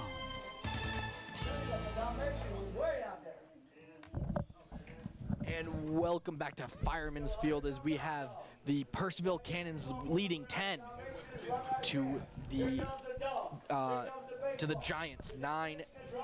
Coming back with your play-by-play is Jeremy Huber as we're in the middle of a mascot race. Oh, Yeah. it was a trip. It's time for Bill Russatella to shine during our mascot race, as we've added a hot dog to the festivities this year. But time to get back to baseball as the Giants find themselves trailing by 1. Our scoreboard operator, Richard McDyer, saying earlier, talking about how we all played football at this place. Well, it's been a football type of game so far. A couple of safeties up there, a touchdown with a missed extra point. It has been big innings. Cannons with 4 in the first, 6 in the fourth. Gaithersburg with 7 in the second and 2 in the fourth. So as TJ told you, it's a one-run game here in the top of the 5th inning, as Ethan McNally still in the game for Gaithersburg, as he's at the plate, as Vincendis up next, followed by Gibbs, your scheduled batters, though we could see Gaithersburg get into their bench a little bit, as it's still Burkhart on the mound, and he will miss inside for ball 1. Burkhart came on to get the final 2 outs of the 4th inning for Purcellville. Here's the pitch. That's on the outside corner for a strike. Matt Kydell behind home plate. 3-man umpiring crew tonight. Normally don't get that until the playoffs in the Valley. Here's the pitch, and that is swung on and missed. And actually looks like we lost one of our umpires, so maybe he had to go home. I did not notice that he left. I don't know when he did. He could have been gone since the first inning, and I could not tell you. Hesitation. Here's the pitch, and that is going to miss off the outside corner.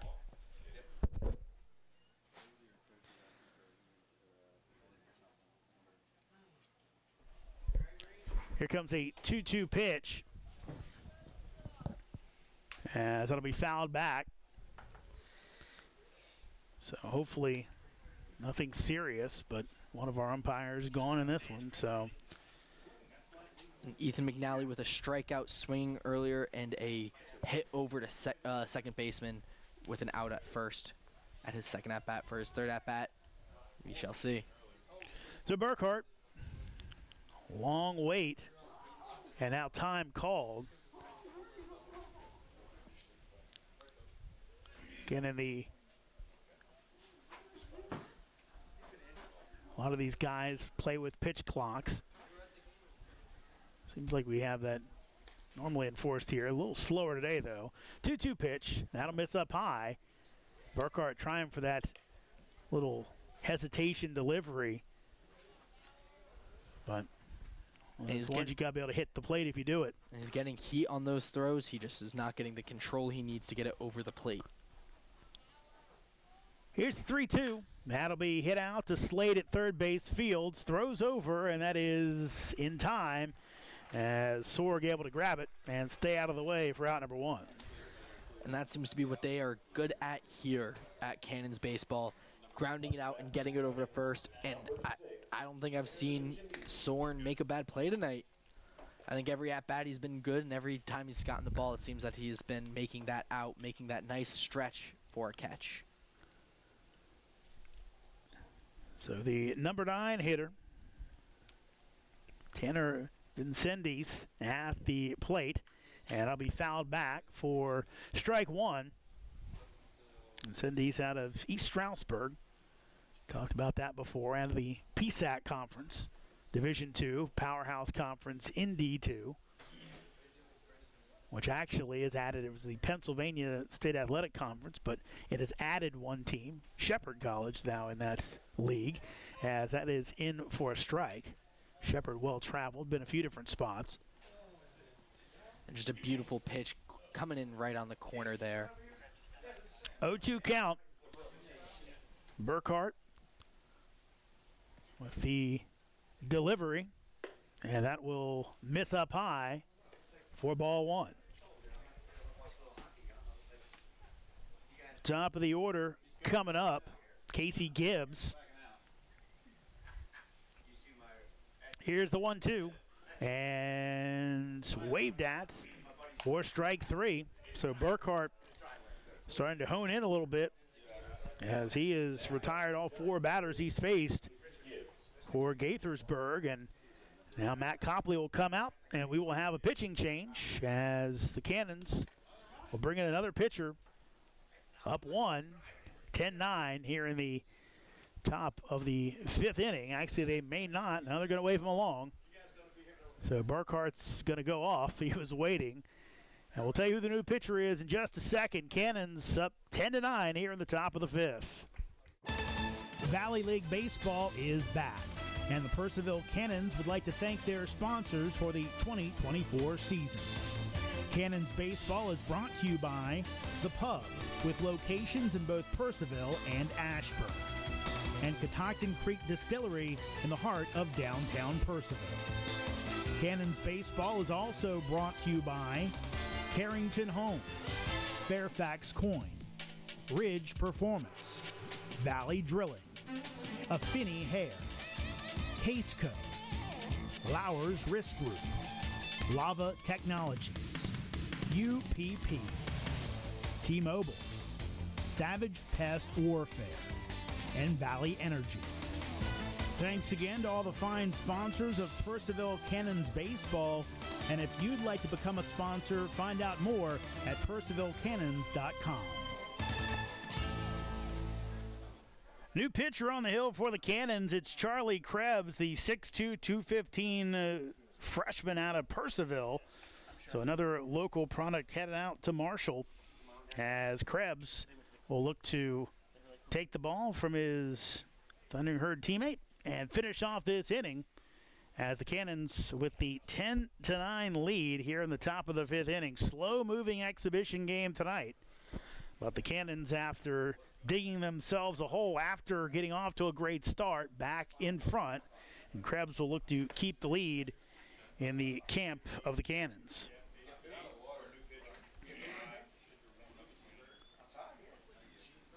Charlie Krebs, and out of Purcellville, Virginia, he went to Woodgrove. This past season at Marshall, 4 appearances, no starts, 5 2/3 innings pitched, 6.35 ERA, 4 walks, 6 strikeouts. Opponents hit .292 against him. Krebs actually struck out the side in his first collegiate appearance, that against Eastern Kentucky. So if he sees Jaden Brown, it'd be a guy he's seen this season. You got to say, it's got to be fun to see someone you know again that you see throughout the season, going back and getting that little rivalry even throughout the summer league. I think that's got to be really fun for these guys, you know. Have to imagine. Gibbs steps back in, and he'll take the breaking ball for a strike. Casey struck out his first time up, but the second time up had a big 2-run double. Here's the pitch that will miss outside. Count goes to 1-1. Gibbs brought in the first runs of the game for the Giants. Here's your 1-1. That is low for a ball. He is the one who started that entire run in the second inning, that double caused them to really go on a heater and get 7 runs in that inning. See what he can bring up here. 2-1. Big swing and a miss as Gibbs with a healthy cut comes up bust, and count goes to 2-2 with 2 outs here in the top of the 5th inning. Krebs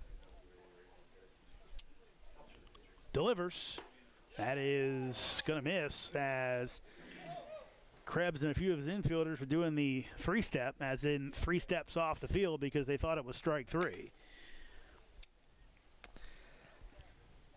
Yeah, nothing to say there, as I thought the same thing as all of them. Here's the 3-2.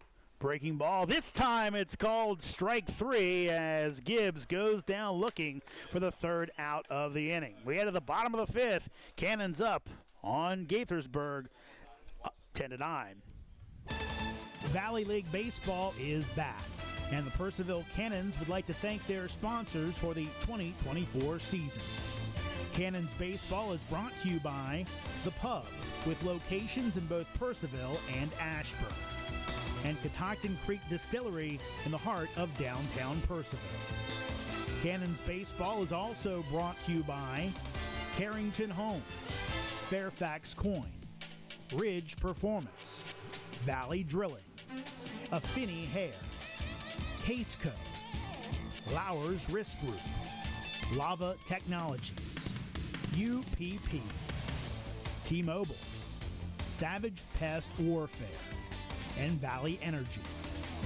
Thanks again to all the fine sponsors of Purcellville Cannons Baseball. And if you'd like to become a sponsor, find out more at purcellvillecannons.com. Farmer on for another inning of work as he will face the Cannons lineup, as looks like Purcellville's made a couple of changes as Brett Fuller trying to get everybody in there tonight in the exhibition game, see what he has. I believe that is Andrew Pickering, a switch hitter out of Arkansas Little Rock. Stepping up to bat next. Yep, so Pickering out of Little Rock, so in his hometown school, will head to the box against Farmer. And now a discussion between And now up to bat for the Cannons from Arkansas Little Rock, TJ Brockway number 20. and the home plate umpire Matt Kydell. So another pinch hitter for the Cannons in Pickering. So the number it reads and it goes in here. And then it goes to math calculation. Because of the angle and the distance. A lot of geometry. Here's the pitch, and Pickering takes for strike 1. An enthusiastic call there by Matt Hiddell behind behind home plate. A left-on-left matchup here. Here's the 0-1. That'll miss way outside. So count goes to 1-1. Now Pickering, not too much of a hitter, seems to be more of a defensive player, but they wanted to see what he could do batting tonight, as he did average .217 this past season. 1-1. As Pickering pops it up on the left side, it'll end up out of play. Sounded like that hit a light post over there. That's the great time when you have sound effects. You can make the little glass crashing sound. Is always my favorite at MLB games. Pickering saw time in 30 games in 2023, only 9 starts. Hit .300 that year. So he's down 1-2 in the count. As Farmer delivers. That'll be hit into the Cannons dugout off the protective facing.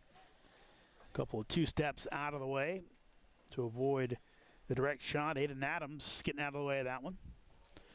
It was a nice little hop there by Adams. You can see the athleticism, really, that he's still got, even when he's not playing on the field. So we'll do it again. 1-2. as Pickering gets comfortable. Cannons wearing those white batting helmets today. They also have the maroon that they mix and match with. Here's the 1-2. And Pickering chases after that one. Tag applied by McNally for out number 1 on the strikeout. Next up, we have another switch. Mitsukuni Kono from Christian Brothers University from Osaka, Japan. So Kono comes to the plate.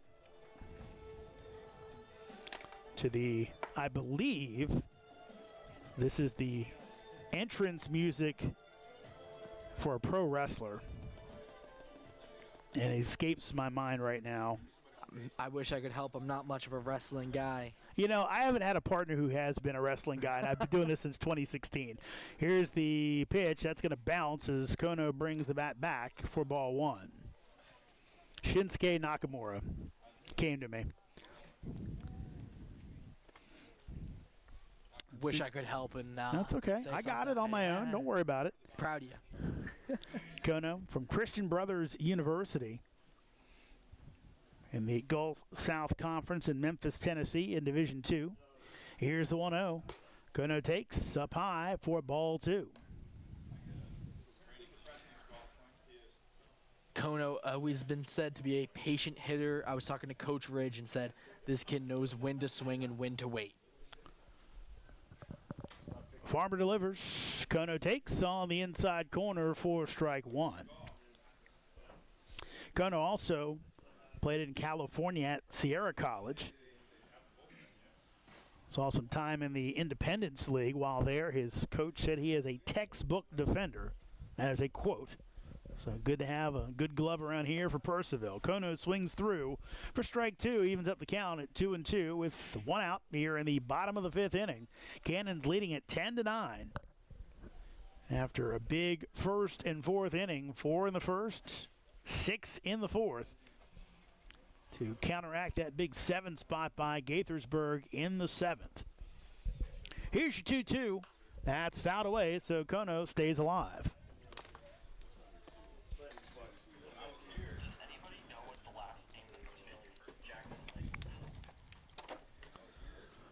Kono just waiting to find this pitch. Really going to try to find someone to get on base. This way Sorg, who can come up next, can potentially bring him into a scoring position. They'll do the 2-2 again. And swung on and missed for strike 3 as Kono goes down swinging for the 2nd out of the inning. So back-to-back strikeouts for Farmer. First baseman number 13. And here comes David Sorg. Sorg with a double already today. Hit by a pitch, scored in both innings, and also had a strikeout in between.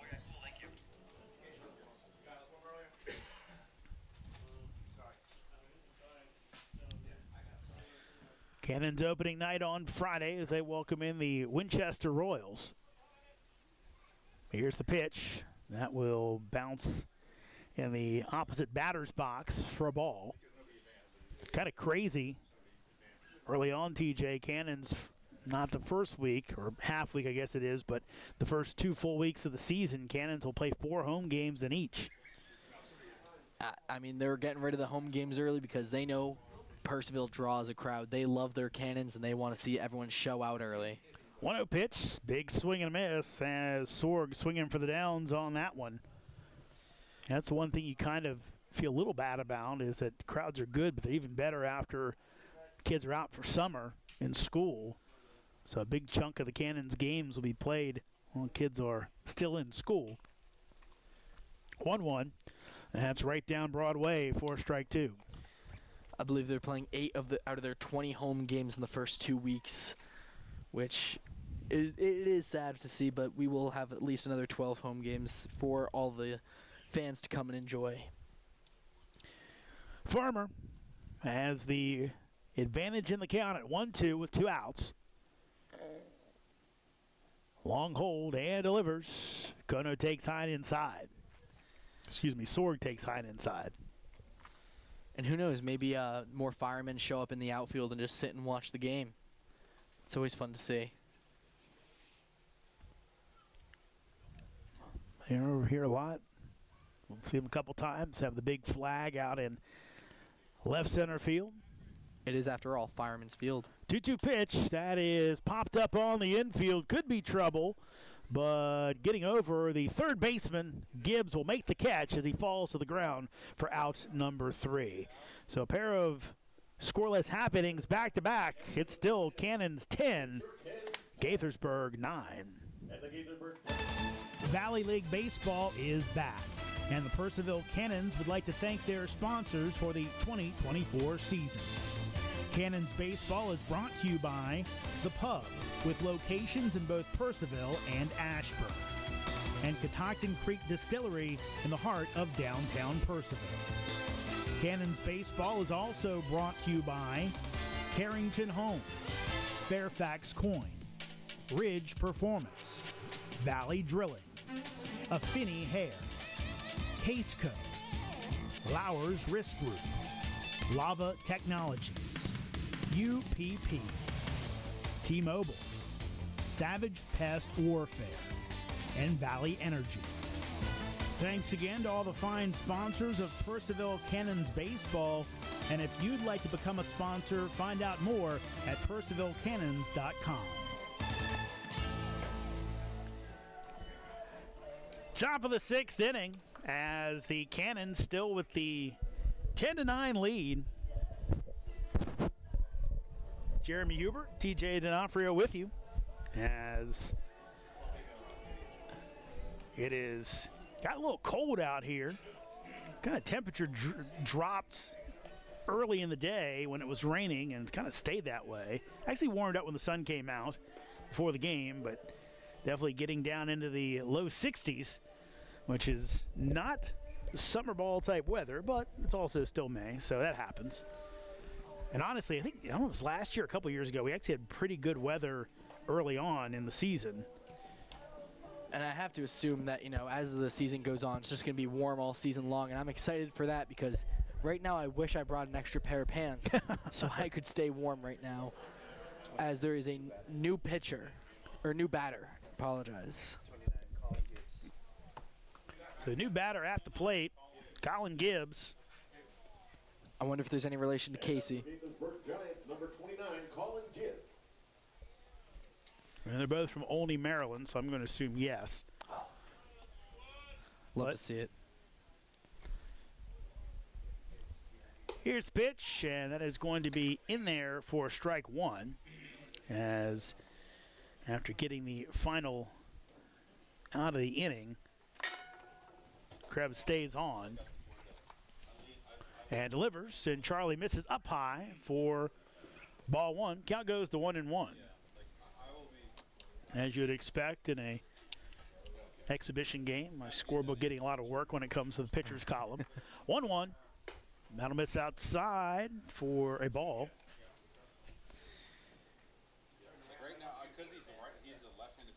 Colin Gibbs at one point was committed to Maryland. Now playing. Fouled off. Oh, he is playing at the University of Maryland. I apologize.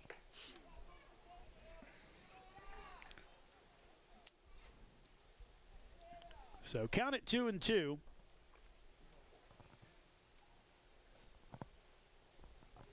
As Gibbs stands back in.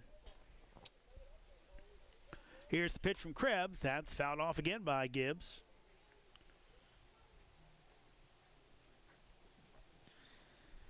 Not a lot of information on this guy. Know that he's a shortstop out of Olney, Maryland. I believe it's where the Capitals used to train a long time ago. Also, I believe Good Counsel High School's there. 2-2 pitch. That breaking ball misses outside. Good Counsel, one of the schools in the Washington Catholic Athletic Conference, WCAC. St. John's, Gonzaga, DeMatha, Paul VI here in Loudoun County. They're part of it as well. 3-2, and that will hit off the shin guards of our catcher. I believe we have a new catcher in the game. It'll be a ball and ball 4. Number 46, Danny Sheeler. Maybe not. Thought I saw different gear. I'm wrong.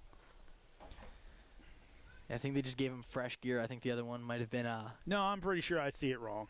It's true. It's only McKenzie's the only guy with a 2 in his number listed as a catcher. So, wow. So ball 4, and Gaithersburg has their leadoff man on base.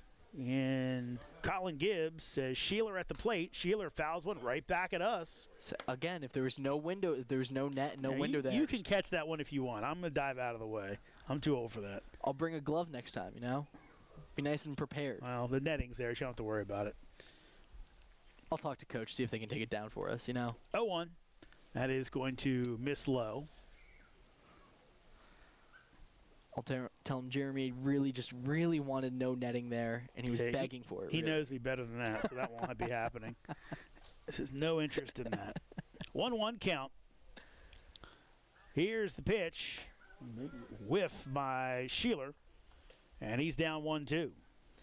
Sheeler today with a strikeout looking in brought home 2 runs earlier today with a double and another walk. 1-2. That's fouled away. Count stays at 1-2, and can Krebs find the put-away pitch?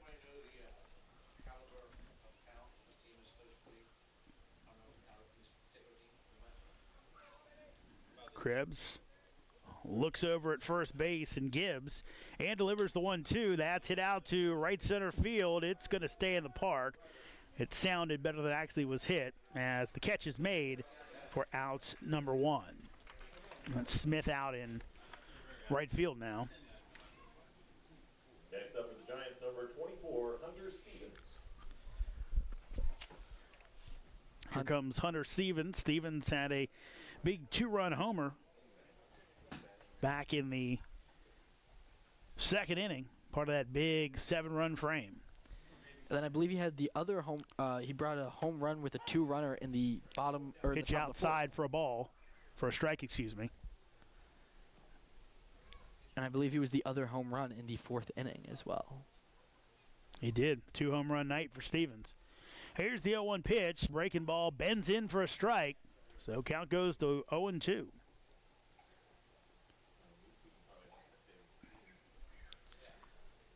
Colin Gibbs trying to get a little bit of space over there on first. Here's the 0-2. Looked good, but a little low. Makes it 1-2.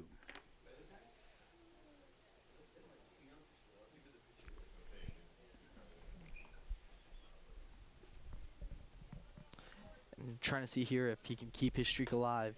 That's on the outside corner for strike 3 as Stevens goes down looking for out number 2. Just as I said, he was keeping that streak alive. He gets a strikeout looking. So here comes Tanner Sanderoff. Sanderoff today 0 for 2 with a walk, strikeouts, and a ground out. Here's the pitch, and that is going to be a ball.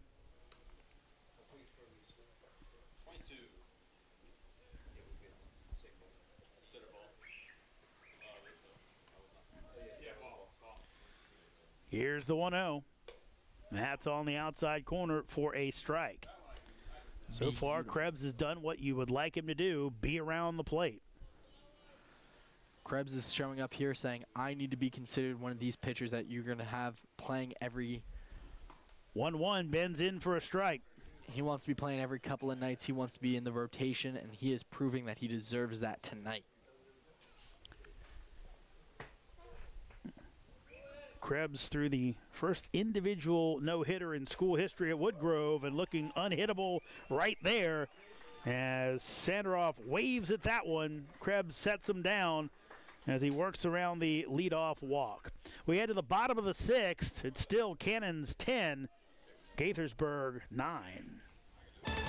Valley League Baseball is back, and the Purcellville Cannons would like to thank their sponsors for the 2024 season. Cannons Baseball is brought to you by The Pub, with locations in both Purcellville and Ashburn, and Catoctin Creek Distillery in the heart of downtown Purcellville. Cannons Baseball is also brought to you by Carrington Homes, Fairfax Coin, Ridge Performance, Valley Drilling, Affinity Hair, Caseco, Lowers Risk Group, Lava Technologies, UPP, T-Mobile, Savage Pest Warfare, and Valley Energy. Thanks again to all the fine sponsors of Purcellville Cannons Baseball. And if you'd like to become a sponsor, find out more at purcellvillecannons.com.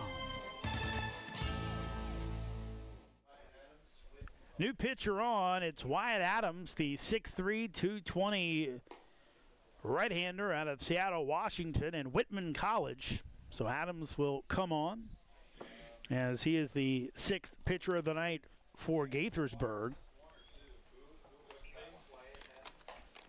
So Sharman, Gonzalez, Bauer, Carls, Farmer, and now Adams, the 6th pitcher of the night Number 43, Wyatt Adams. for Gaithersburg.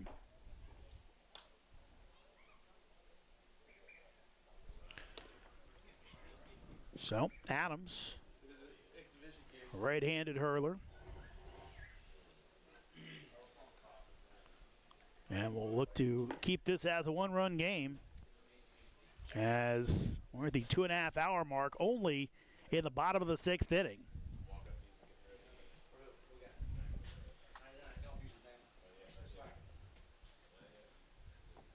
As I'm just getting back, I got to ask, who's the new pitcher coming in for the Gaithersburg Giants here? Wyatt Adams, All right. right-handed pitcher, junior out of Seattle, Washington. Designated hitter number 9. So Adams Caleb will take the hill as he'll go up against Caleb Freeman, Jake Slade, and we'll see if Furcall gets another at-bat for the Cannons.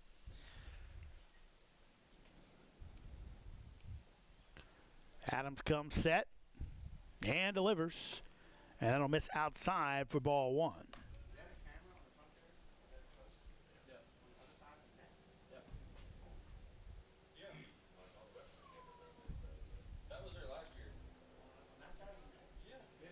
Here's the pitch, and that is in there for a strike.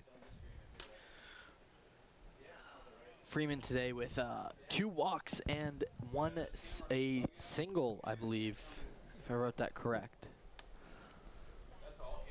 See if he can get another hit today. Also 2 runs scored. Here's Adams' pitch as that's rocketed foul over top of the third base dugout. Out at Whitman, Adams pitched to a 4.85 ERA and 14 appearances, all in relief. He's improved every year. His first year on the hill was a 9.66, 6.40 in his second. He pitched significantly less innings. 1-2 pitch. That breaking ball will bend around the plate. Makes it a 2-2 count. You know, it's important for players to know whether they're relievers, they're starters. It's important to find out, and for coaching, I think it's important that he's coming in as a reliever then. If he's improving when he plays less innings, that's what you got to do. Here's your 2-2. And that breaking ball will miss outside, so count goes to 3-2. Yeah, Adams definitely more of a starter his first 2 years in college, but this year more of a reliever. And again, summer league's always good. You see the mixing of the levels. 3-2 pitch. That misses outside, so it'll be a walk for Freeman, his 3rd of the night in 4 at-bats. They do not want to pitch to him. He has been walked 3 times tonight because they know what kind of a dangerous hitter he can be. Here comes Jake Slade. Already has 5 RBI on the day. Grand slam in the first and an RBI single in the 4th.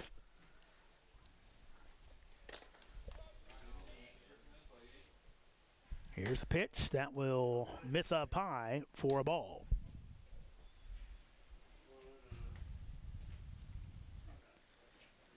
Slade been very patient today with his pitches. He's been picky about where he swings, and it's proving to be really, really powerful for him.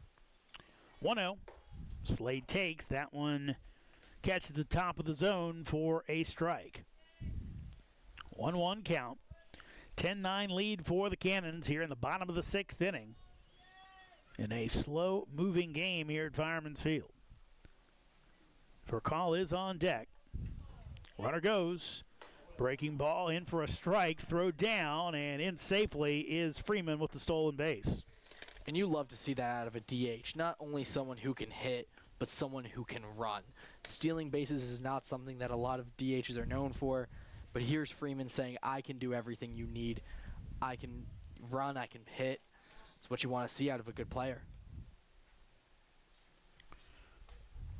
Here's the 1-2. Hit the other way. That's going to veer foul. That's almost hit a light pole. Instead, hit a tree.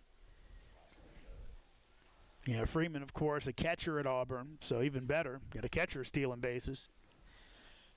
Probably even crazier than a DH stealing bases. 1-2 again. Adams pitch. And Slade, big swing and a miss as Adams went up the ladder. Slade couldn't catch up to it. That's out number 1. For the Cannons from San Jacinto College North, the second baseman, number 17, Rafael Purcell. Purcell back in. Rafi with the 3-run homer in the 4th. Off the scoreboard, went the other way, and that breaking ball buckles his knees for strike 1. Purcell, had a little bit of a struggle to start, but he's seeming to find his rhythm as this game has gone on. Hopefully he can keep that up. Here's the 0-1 as the runner goes, throw down to third base and in safely, and just hanging on to the bag was Freeman as the base umpire gave it a long look, but said he stayed on the bag. So back-to-back stolen bases by Freeman to get himself at third base. Now Purcell can bring the run in with a fly ball. Just not something you expect to see from a catcher, but Freeman really trying to put on a performance today. 1-1 pitch, is high for ball 2.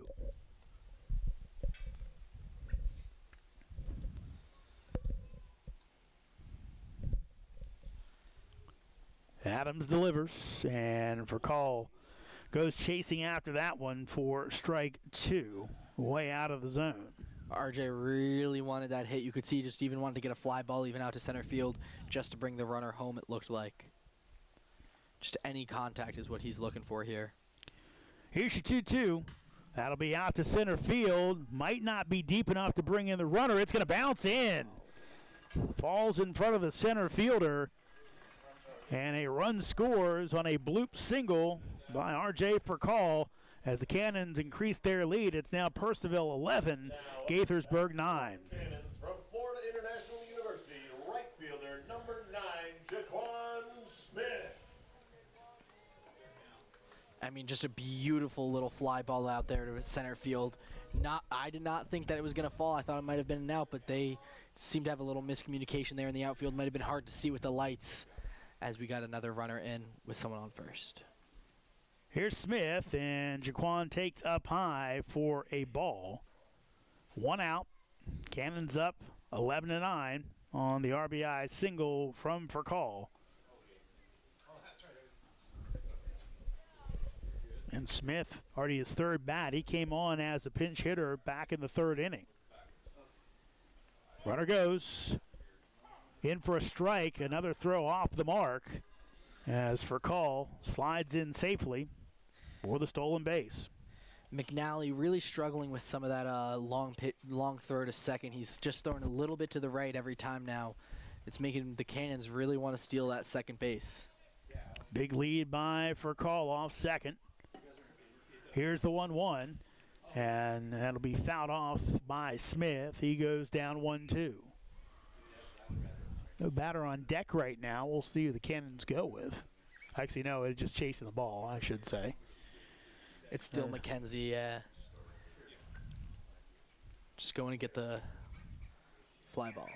Our view cut off a little bit by the Cannon store below us. Actually, the roof over top of both the Cannon store and the walkway for the concession stand. Still some hardy souls here at Fireman's Field. Seeing if Luke Blanket's out. Don't expect to see that in late May, but it happens. My favorite one out there is the Oakland Athletic blanket. At least it's the colors. 1-2, and that's off the end of the bat. Now, pray tell, why would that be your favorite? I'm just saying that I like that someone out here has a Oakland Athletics blanket. Okay. I mean, You got to remember, there's old people that actually remember that team being good. That's the thing. And yours truly. nah, they were never good. I can't believe it. Yeah. No way. Those World Series and pennants would tell you different. Here comes the 1-2 pitch. Runner goes again, and that's going to be a ball. And safely into third base is for call. For call, now with 2 stolen bases just this inning again. We saw Freeman do it. Now we're seeing for call do it. It seems to be the move that the Cannons are liking. They have some fast players, and they want to see them steal. McNally, he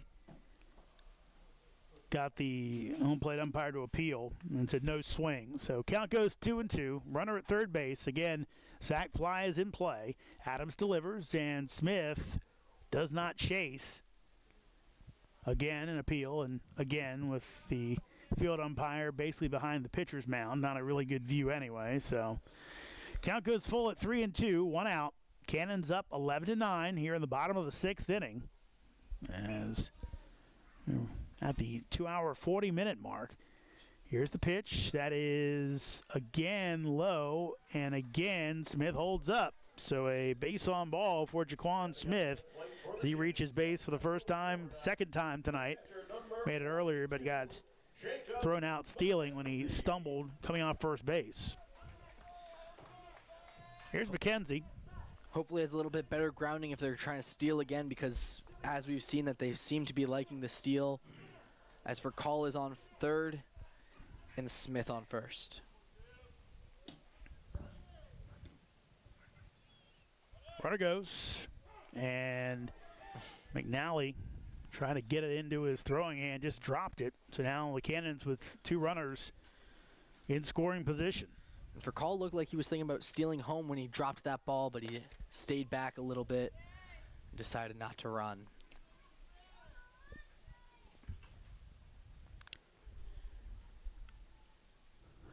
A 1 count. That's on the outside corner for strike 2, and Jacob quickly down in the count. Only 1 out this inning so far. I think he's got the green light. He's going to try to be patient here and get some balls in there, not swing at everything, but that's going to get to the backstop. Runner comes home for call. Will slide in safely for the 12th run of the game. Cannons increase their lead, now 12-9. And while for call stole home, we saw Smith steal third. Wild pitch there, not a steal. Oh, I apologize. Wild pitch. I apologize. So Smith does advance over.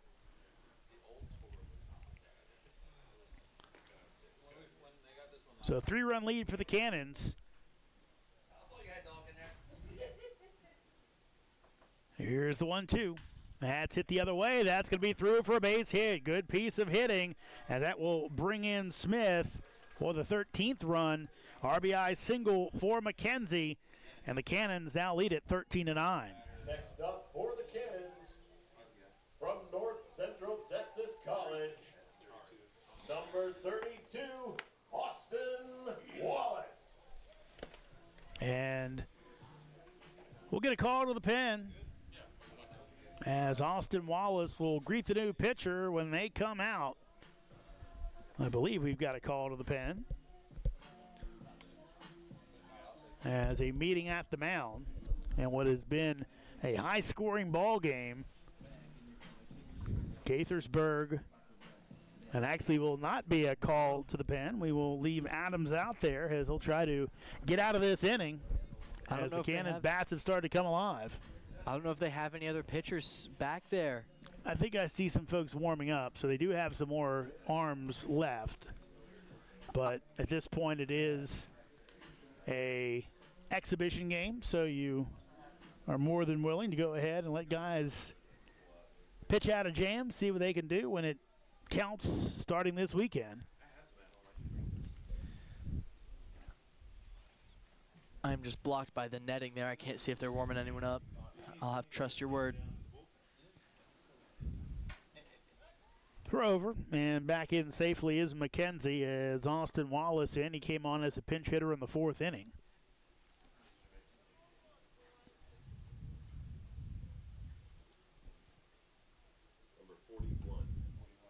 Here's the pitch. That's hit out to right center field. Could be trouble, but ranging over from right to make the catch, I believe, is Stevens for the second out of the inning.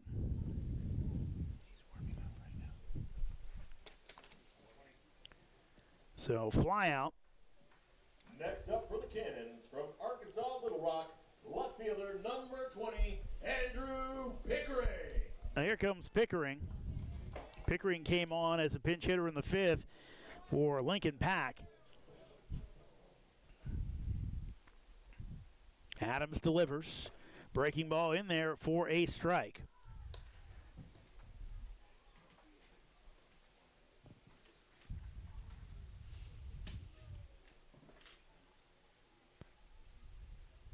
Night has fallen in Purcellville. Here's the pitch. Misses way up high. Great pop-up there by, apologize, great pop-up there by McNally, I apologize. I believe that's how it's McNally. 1-1 is the count. 2 outs here in the bottom of the sixth. Adams delivers, and that will be outside for a ball. Count goes to 2-1.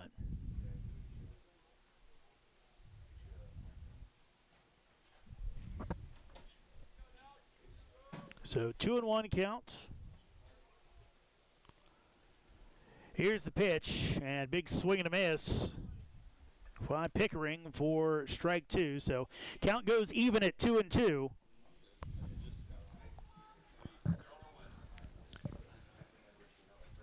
So 2-2 count. Adams delivers, and that's going to miss up high, and that'll make the count 3-2.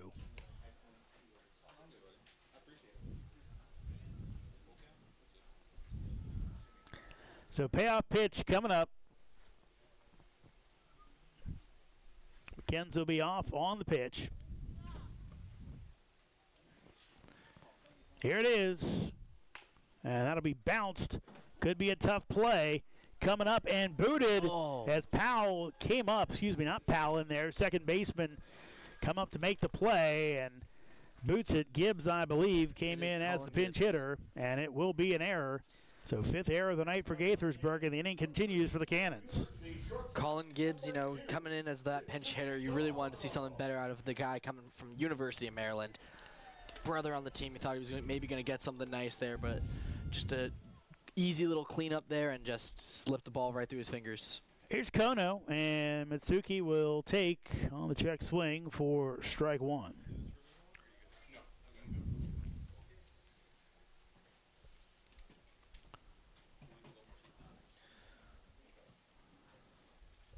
A lengthy inning as the Cannons have put up 3. Adams delivers, and that'll miss outside for a ball. Kono with a nice little check there, making sure it doesn't swing on anything too wild. With 2 outs, he wants to maybe try to get, with 1 in scoring position, he wants to try to get some players home. Adams delivers. Hit the other way. It's going to be foul. Right by the stone face and statued body. Ridge Fuller did not move. So, count it's 1-2. I think Ridge was saying there, if it hits me, it hits me. No, he gets out of the way. He knew it wasn't going to hit him. I've seen him move. He can get out of there quick. He's got some speed. 1-2 pitch, and that is going to be fouled off, as I believe it might have hit Kono on the swing. So he stays alive. I don't know. I know Ridge played some rugby back in college, but I don't know if he can move now anymore. You know, he's an old man. He's got 2 kids. He got to move a little bit. He needs his walker out there, I think. You get those kids, you get those toddlers, you got to move a little bit. Keep them safe. Actually, his oldest, Revan's, not a toddler anymore. So maybe move for him. Here's the 1-2 again. And that'll be outside. Kono guts a burglar on that one as he takes it. Evens up the count at 2-2.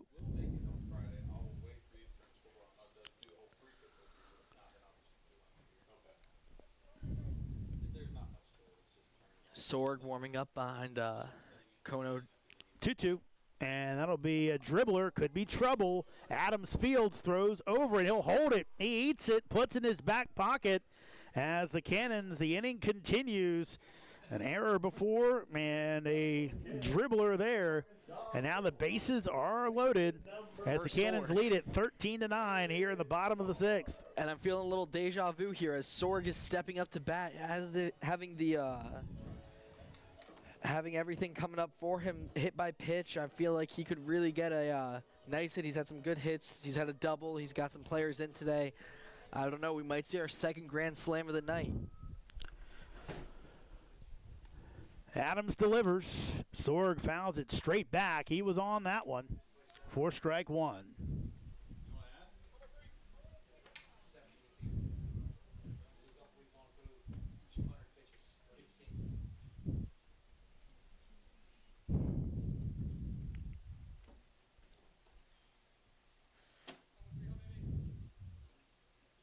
Here's the 0-1, and Sorg takes for a ball. Do we know how many pitches each team has thrown by any chance? Have we had any anyone stack? I heard 412 for each team. Wow. I don't know. I don't think Billy Eli's over there. 1-1.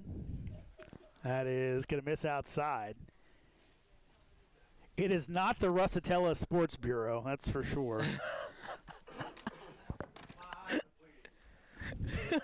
2-1 coming up. We know Bill's looking at Red Sox scores at the other end of the booth. Here's the 2-1. Breaking ball in there for strike 2. And it's always a good day when the Red Sox get crushed. 2-2 pitch coming up. Sorg has the bases loaded.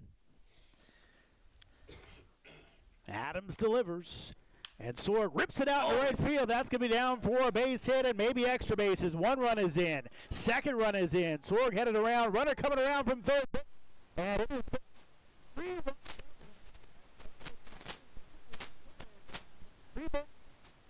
they're up 16-9.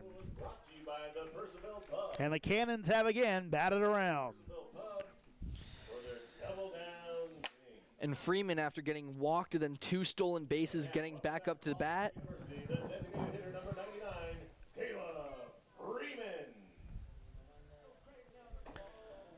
And it looks like Adams going to stay out and wear this one as Freeman. 6 on the board here in the inning as a big swing by Freeman as he fouled it off for strike 1.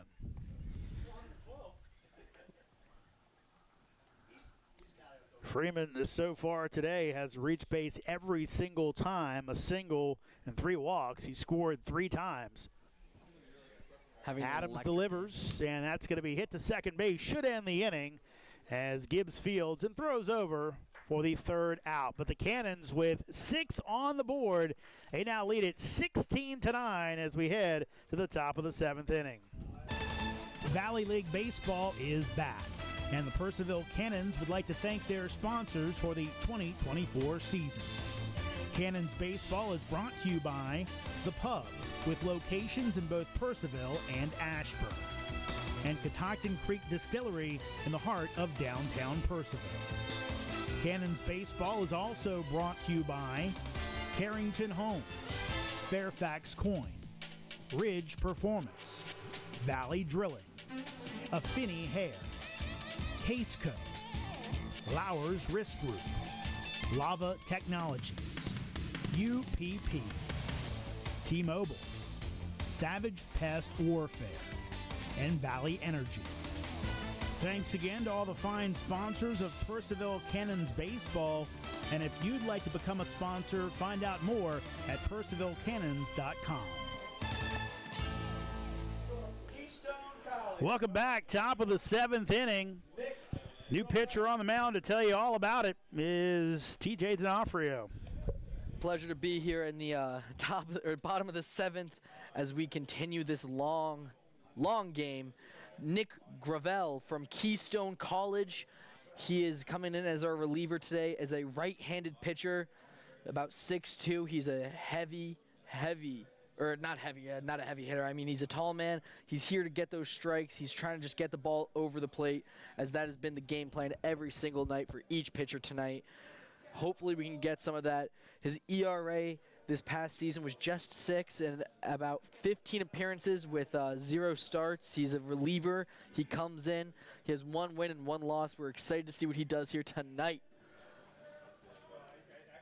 I believe that is our only lineup change for the Cannons right now.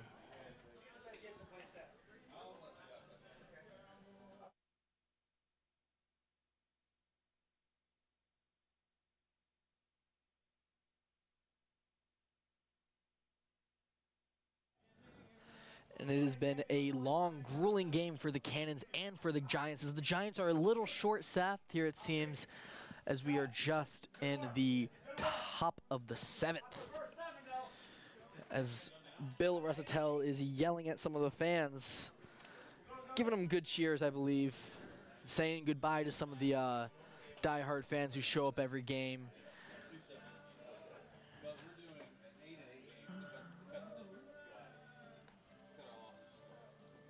As Matthew Best steps up to the plate. Best today with a hit by pitch, a walk, and a fly out to to second baseman, or ground out. They're still here. We are going to end this game after 8 tonight. Thank you for coming out and supporting.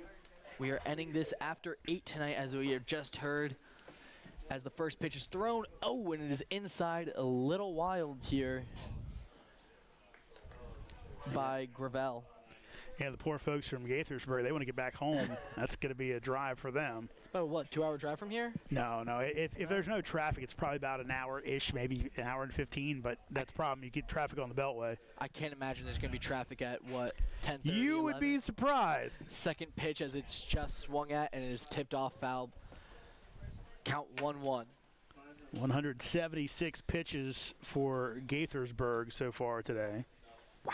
Different pitchers, though, so it's not, Still, it's a lot of pitches to play in a game as we line up for the third pitch. And it is high for another ball. 2-1 count.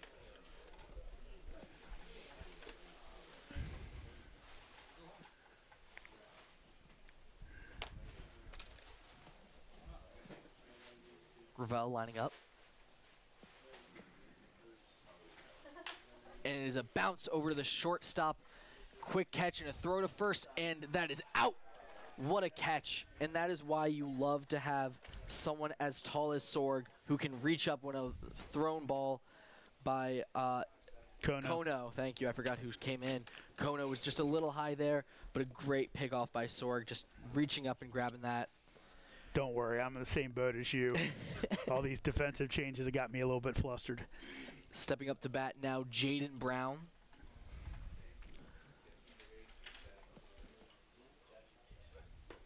And it is low outside for ball number 1.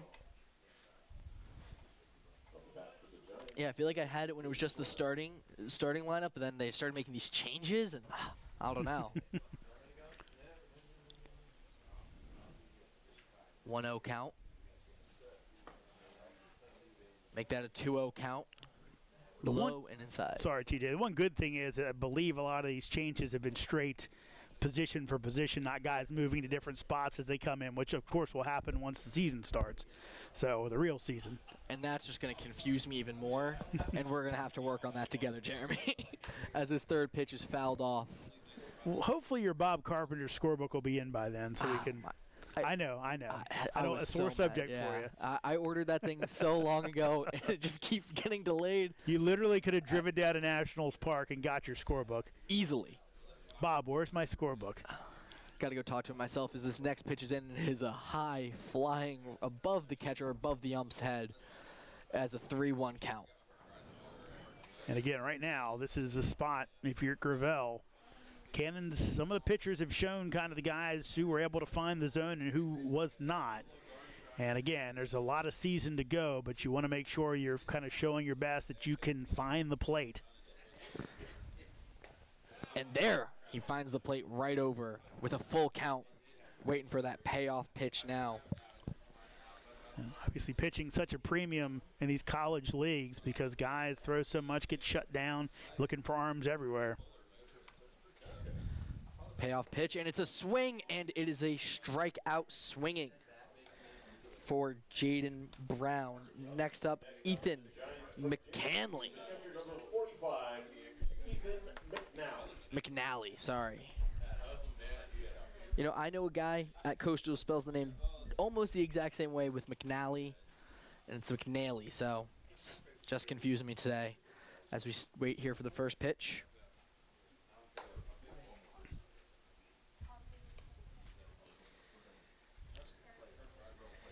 And what's nice is I get to go home and watch the Giants, or watch the Yankees lose to the Angels tonight. Just in time as we wait for this second pitch. Inside, 2-0 count.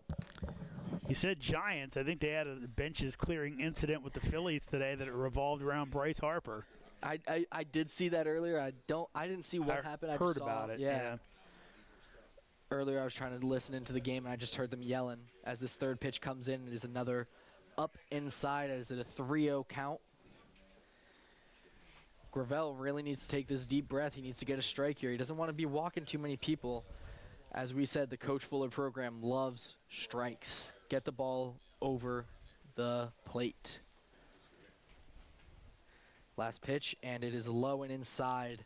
That is a walk for McNally.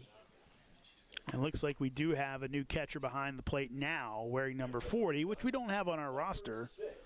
So we might have it on one of our cards, so I'll have to keep looking at it. But first walk allowed here by Gravel.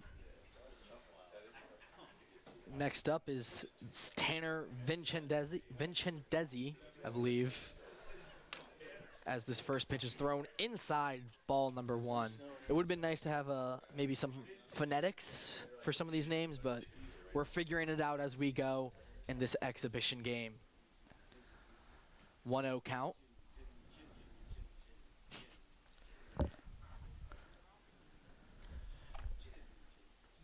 Taking his sweet time for this pitch as it goes now. Right over the plate. 1-0 count, or 1-1 count. As Bill over there is trying to figure out how to say this last name as well, I believe.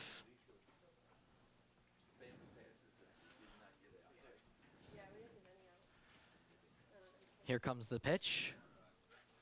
Inside, 2-1 count. Man still on first after that walk. 2 outs. Gravel really trying to end this inning, and he's trying to make sure that he does it without any runs.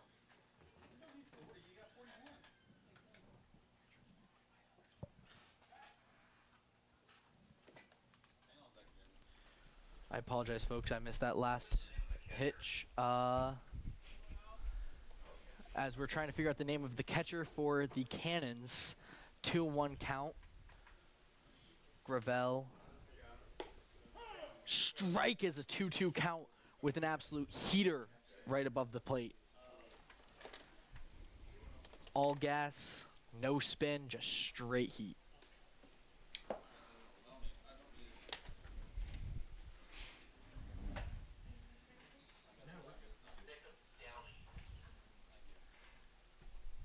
Gravel with a low ball, and it is a man running to second after a wild pitch.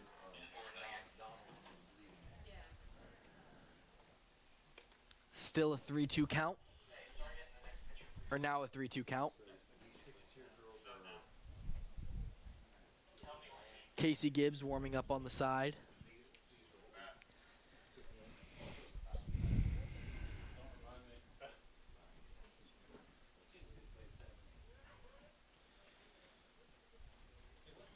Here comes the pitch, and it is another walk for Gravel. That is Tanner's second walk of the night. It's being patient at the plate, but while they go to talk to Gravel, wondering if we're getting a pitching change here or if it is just a quick conversation. There's some players warming up in the bullpen over there.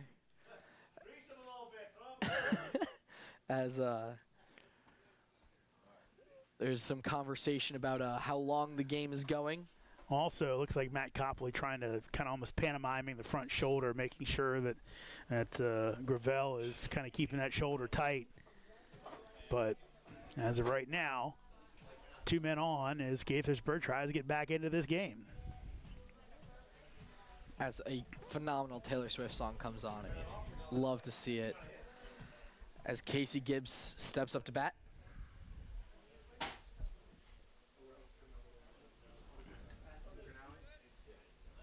Man on first and second, 2 outs. A hard swing and a strike for the Cannons.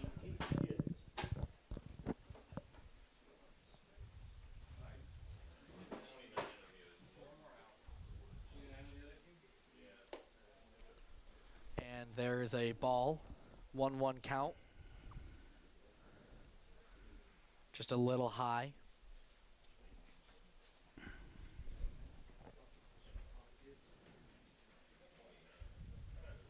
Here's the next pitch, and it is a foul ball. 1-2 count.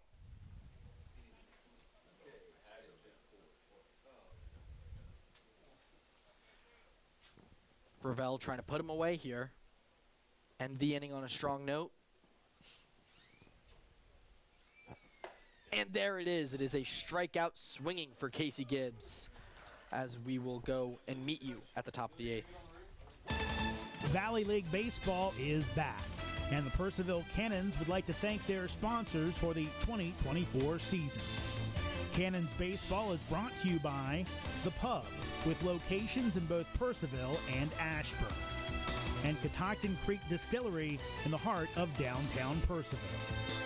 Cannons Baseball is also brought to you by Carrington Homes, Fairfax Coin, Ridge Performance, Valley Drilling, Affinity Hair, Caseco, Lowers Risk Group, Lava Technologies, UPP, T-Mobile, Savage Pest Warfare, and Valley Energy.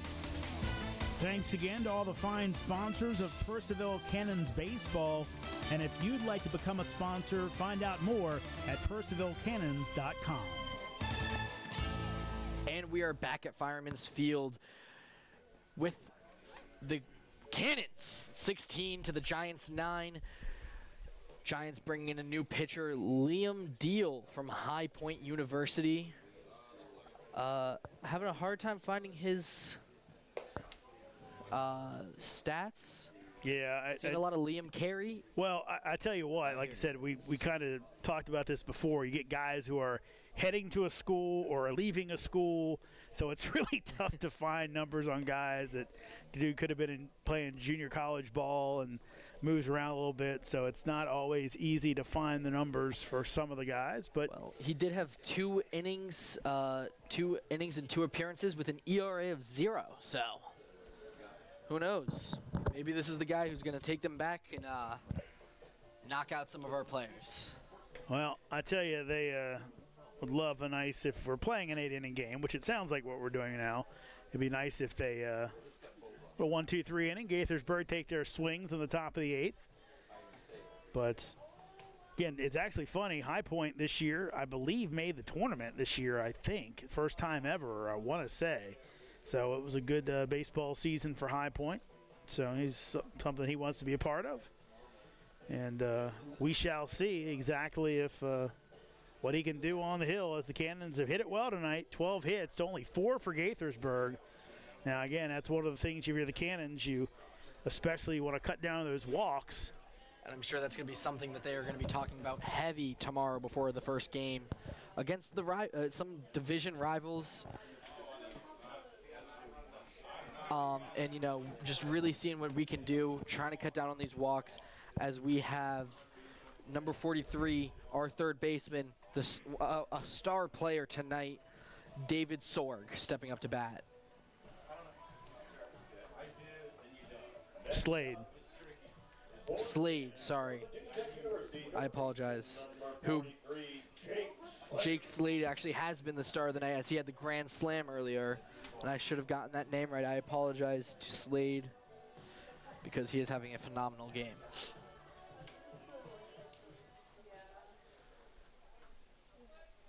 Here comes the first pitch from Deal.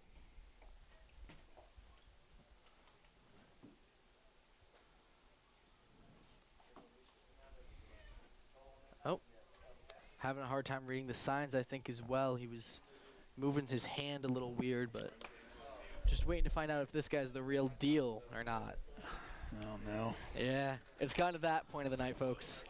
Puns. Well, Any of my longtime listeners know that I love my puns. Anyone that listens to WCCU Radio or Chanticleer Sports Network.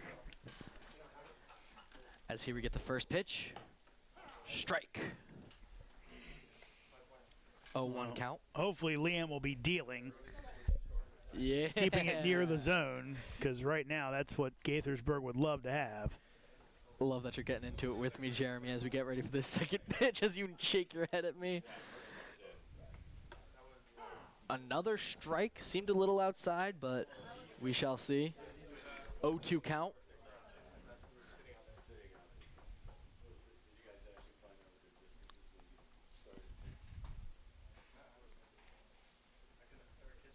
For this third pitch.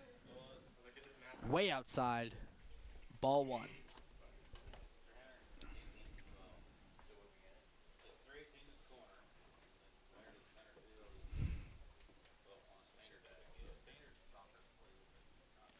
One, 2 count here.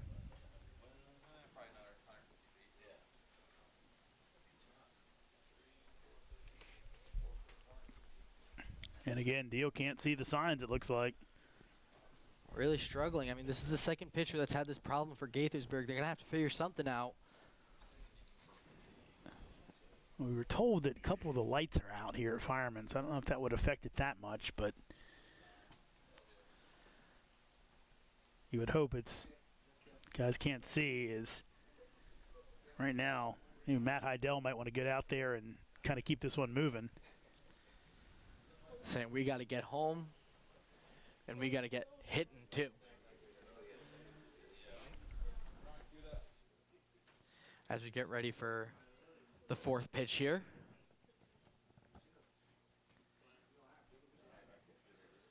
And it's a hit, fly ball. And it looks like, oh, just a fly ball, no catch, no out. Expected to see a better play there, maybe a little better communication from McNally, from Liam Deal, and from the first baseman, Sheeler. Expected to see an out there as it's a fly ball right into that area that they could really get there and get an easy out. Instead, just a little miscommunication. Count is still 1-2. 0 outs at the top of the 8th.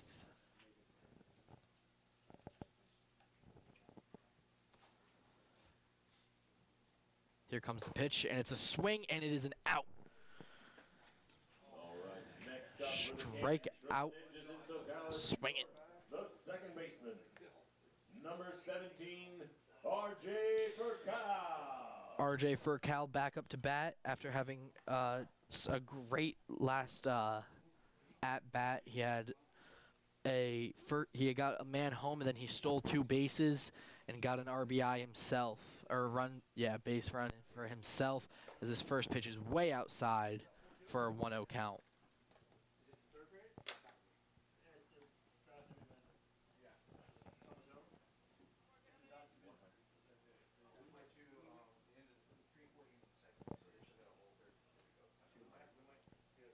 Next pitch, it's tipped off. Oh! Furcal seems to lose his balance after hitting that one as it a foul ball, 1-1 count. Knees seem to buckle a little bit there. Not only that, it looks like he blew out his pants. It's like he got some MLB pants on that left knee around that area. He just might have, as this next pitch is coming. It's a swing and a miss. Yep. Yeah, he did. It is. Blown out there right at the knee, just like he's in the majors. And I can't imagine that's nice because of how cold it is out there right now with a 1-2 count. Imagine that's got to be chilly. I think he's okay. Looks like he's well padded and covered there. And it is a swing. Oh. It is a swing and it is out. It is a strike. University right fielder number 9, Jaquan Smith. Jaquan Smith up to bat next. 2 straight strikeouts swinging for Liam Deal. So if you want to say it, he could be the real deal. No. I know you love the puns. You're just afraid to admit it as we get ready for this first pitch. Inside, and it is a strike. There's a guy who did radio for Westwood One for years named Tommy Tighe, and he did puns all the time. Was he your role model? Is this the man He was you not. He definitely was emulate not. now? Oh, okay. As we get ready for this second pitch, another right over the plate. 2 strikes, 0-2 count.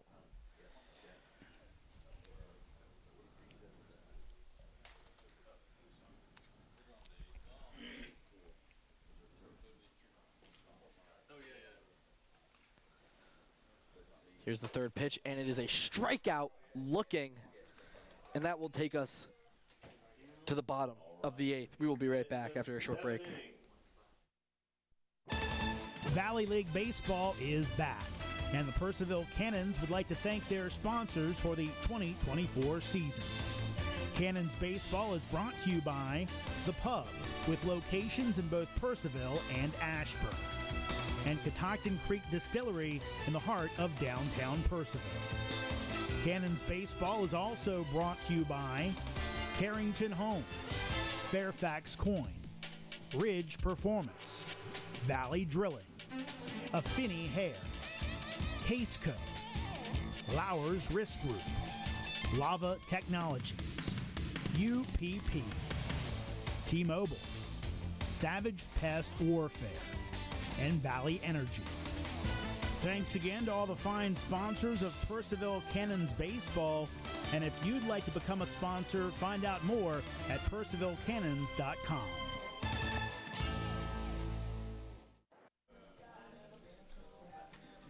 And we are back at Fireman's Field with your Purcellville Cannons 16, Gaitherburg Giants 9.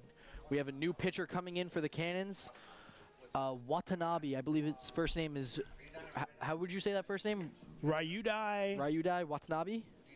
I believe so, yes. All right, well, he plays at Mississippi College. He's a senior from Tokyo, Japan. Ryude Watanabe. And he looks like he has... He's another returning Cannon as well. Yeah, I believe so. He's the one who actually was the connection for all the players from Japan on this team. He is, and I believe he goes RJ, right? Isn't that his nickname? I believe so. Yeah, he came in late last year, and actually 2 years ago maybe, actually last year, and pitched all right for the Cannons in his 7 appearances. So excited to see what he does here tonight. He's definitely a not only just a fan favorite, but a favorite on the Cannons. Everyone loves RJ. He's just a real big sweetheart. I got to talk to him a little bit earlier today, and he was just really sweet. And I asked him, if he was playing today, what he was thinking about, and he was just saying, he said, I'm focused on the game and I want to win tonight. And I had the respect of that, treating this game like a exhibition game, like a regular season game, as number 29 steps up to bat. 29, I believe, is Colin Gibbs stepping up to bat. Yep, Gibbs came on as pinch hitter last inning on the 6th, I should say. Felt like maybe that was in the beginning of the game now, but might have just been because it's been a while as we get ready for this first pitch of this inning. Up and inside as that is a ball.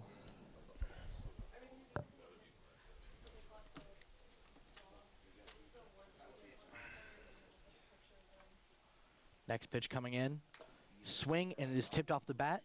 1-1 count.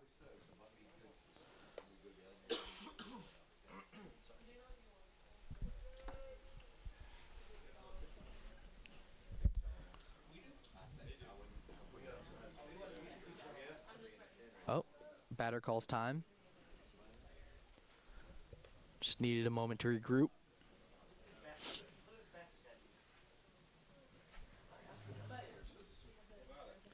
Here comes the third pitch. Inside, and it is a strike right over the plate. 1-2 count.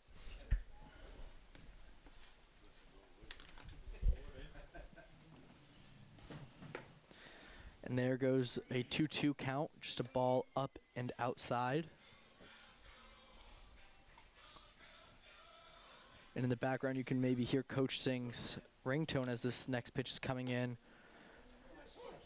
Calling a strikeout looking for Colin Gibbs. Next up for the Giants, number 46. Next up, Danny Sheeler, first baseman, who's had a strikeout, a double run, a two-run double, a walk, and a fly ball out to the right field as we get ready for this first pitch. Flies his hat off for the strike. 0-1 count.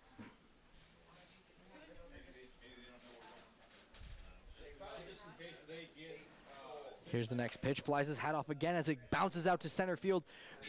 Second baseman gets a little nice grab there as Sheeler runs over to first.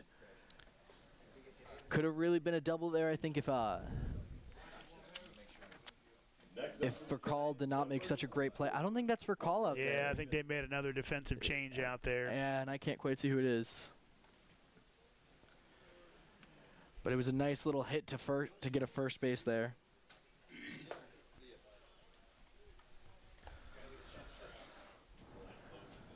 Stevens at the plate now. Thank you, yeah.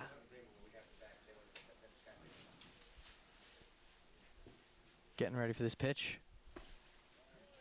Ball inside. He seems to be flying his hat off every single time as the scoreboard turned off. Well, I think the scoreboard is speaking for many of us. Time to go home. You don't have to go home, but you can't stay here as that's a strike.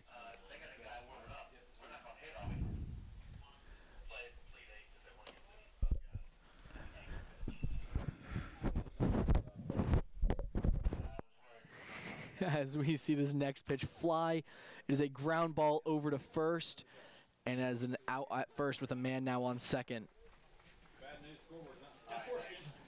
Scoreboard still down for anyone wondering.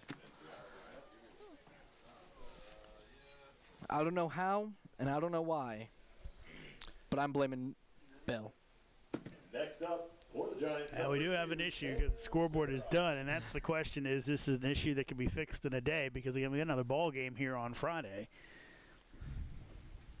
It could just be saying it's tired and needs a good night's sleep, you know? As this first pitch comes in, a checked swing, and that is ball number 1.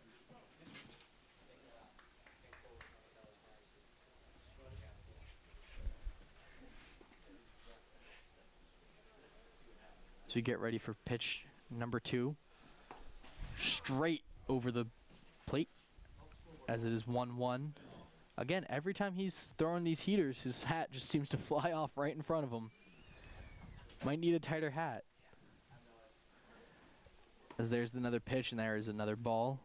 2-1 count. So it's crazy right now. It looks like the part of the scoreboard where the jugs gun goes to is working, and the rest of the scoreboard is completely done. Here comes this pitch. Another ball, 3-1 count. And at least we get the speed of each pitch, I guess. That's the nice part. Yeah. Get something. Means that the thing's not completely broken then, you know.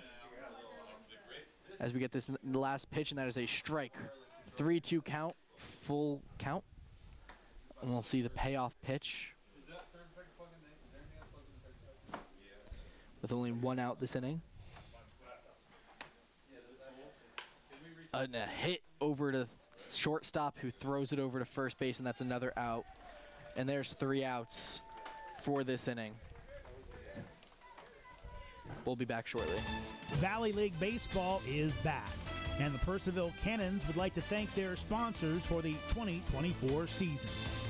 Cannons Baseball is brought to you by The Pub, with locations in both Purcellville and Ashburn, and Catoctin Creek Distillery in the heart of downtown Purcellville. Cannons Baseball is also brought to you by Carrington Homes, Fairfax Coin, Ridge Performance, Valley Drilling, Affinity Hair, Caseco, Lowers Risk Group, Lava Technologies, UPP, T-Mobile, Savage Pest Warfare, and Valley Energy.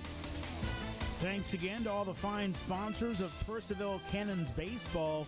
And if you'd like to become a sponsor, find out more at purcellvillecannons.com. And we are back at Fireman's Field for the final inning as we have another pitching change for the Gaithersburg Giants. Mitchell Bramsway, who goes to Gwynedd Mercy University. Gwynedd Mercy. Yeah, like Tony Gwynn and then some extra D's. Yeah. And then Mercy. Gwynedd Mercy. Or Fred Gwynn from the Munsters. We're going way deep, folks. It's getting late. Yeah, that is deep. That is. I was not going to get that poll if you had given me a couple hours, I think. And looking, he has pitched a few times. He seems to be a senior year. ERA this past year of a 5.13. He's pitched about 12 appearances, a lot of innings pitched, 47 innings pitched, and we are seeing number 40. Who's number 40 for us? Is that Pickney? That's the new guy that we're not exactly sure. We were told earlier who it was. It's not listed on the Cannons roster. Got it. We have no idea who number 40 for us is. He's a catcher, and that's all we know. Okay.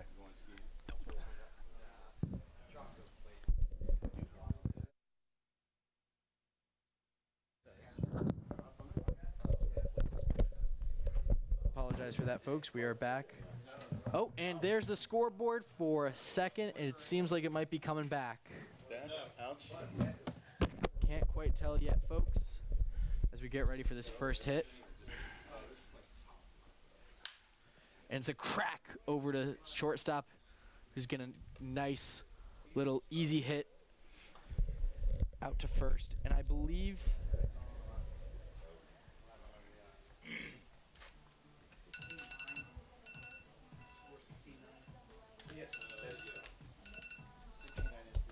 next up is Peyton Lee. Wilmington College, Peyton Lee. Number 47, Peyton Lee. Wilmington College, going into his junior year. His first ever at-bat for Cannons. He swings, and it's a ground ball. It's a foul ball.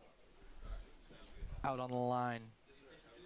Peyton Lee, fun fact, a childhood really good friend of mine. Nice. Yeah, I was the one who got him on this team. I introduced him to everybody, and I'm just glad he could be out here, you know? I'm sure I'm gonna get a whole long text tonight saying telling me every single thing that happened, and I can't wait as we get ready for this next pitch.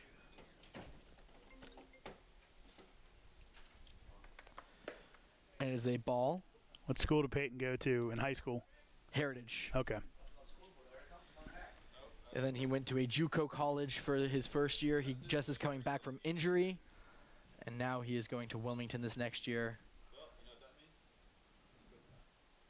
And it's a swing as it flies out to left field, just out of a fly ball out of the park. Oh. This is a guy I could probably tell you the most about on our team. I BP for him all the time. Don't let him know that here. You might be throwing some batting practice. I hope so. It'd be fun. His arms get tired there. As we step up for this next hit.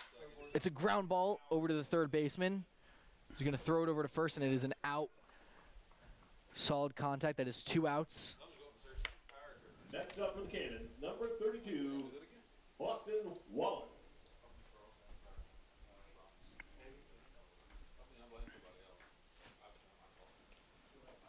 Next at bat, number 32.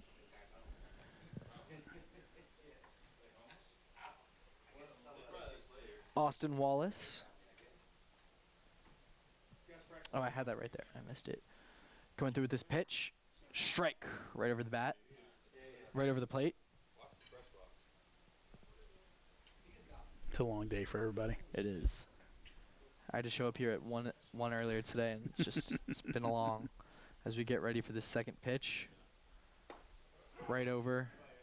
2-0 count.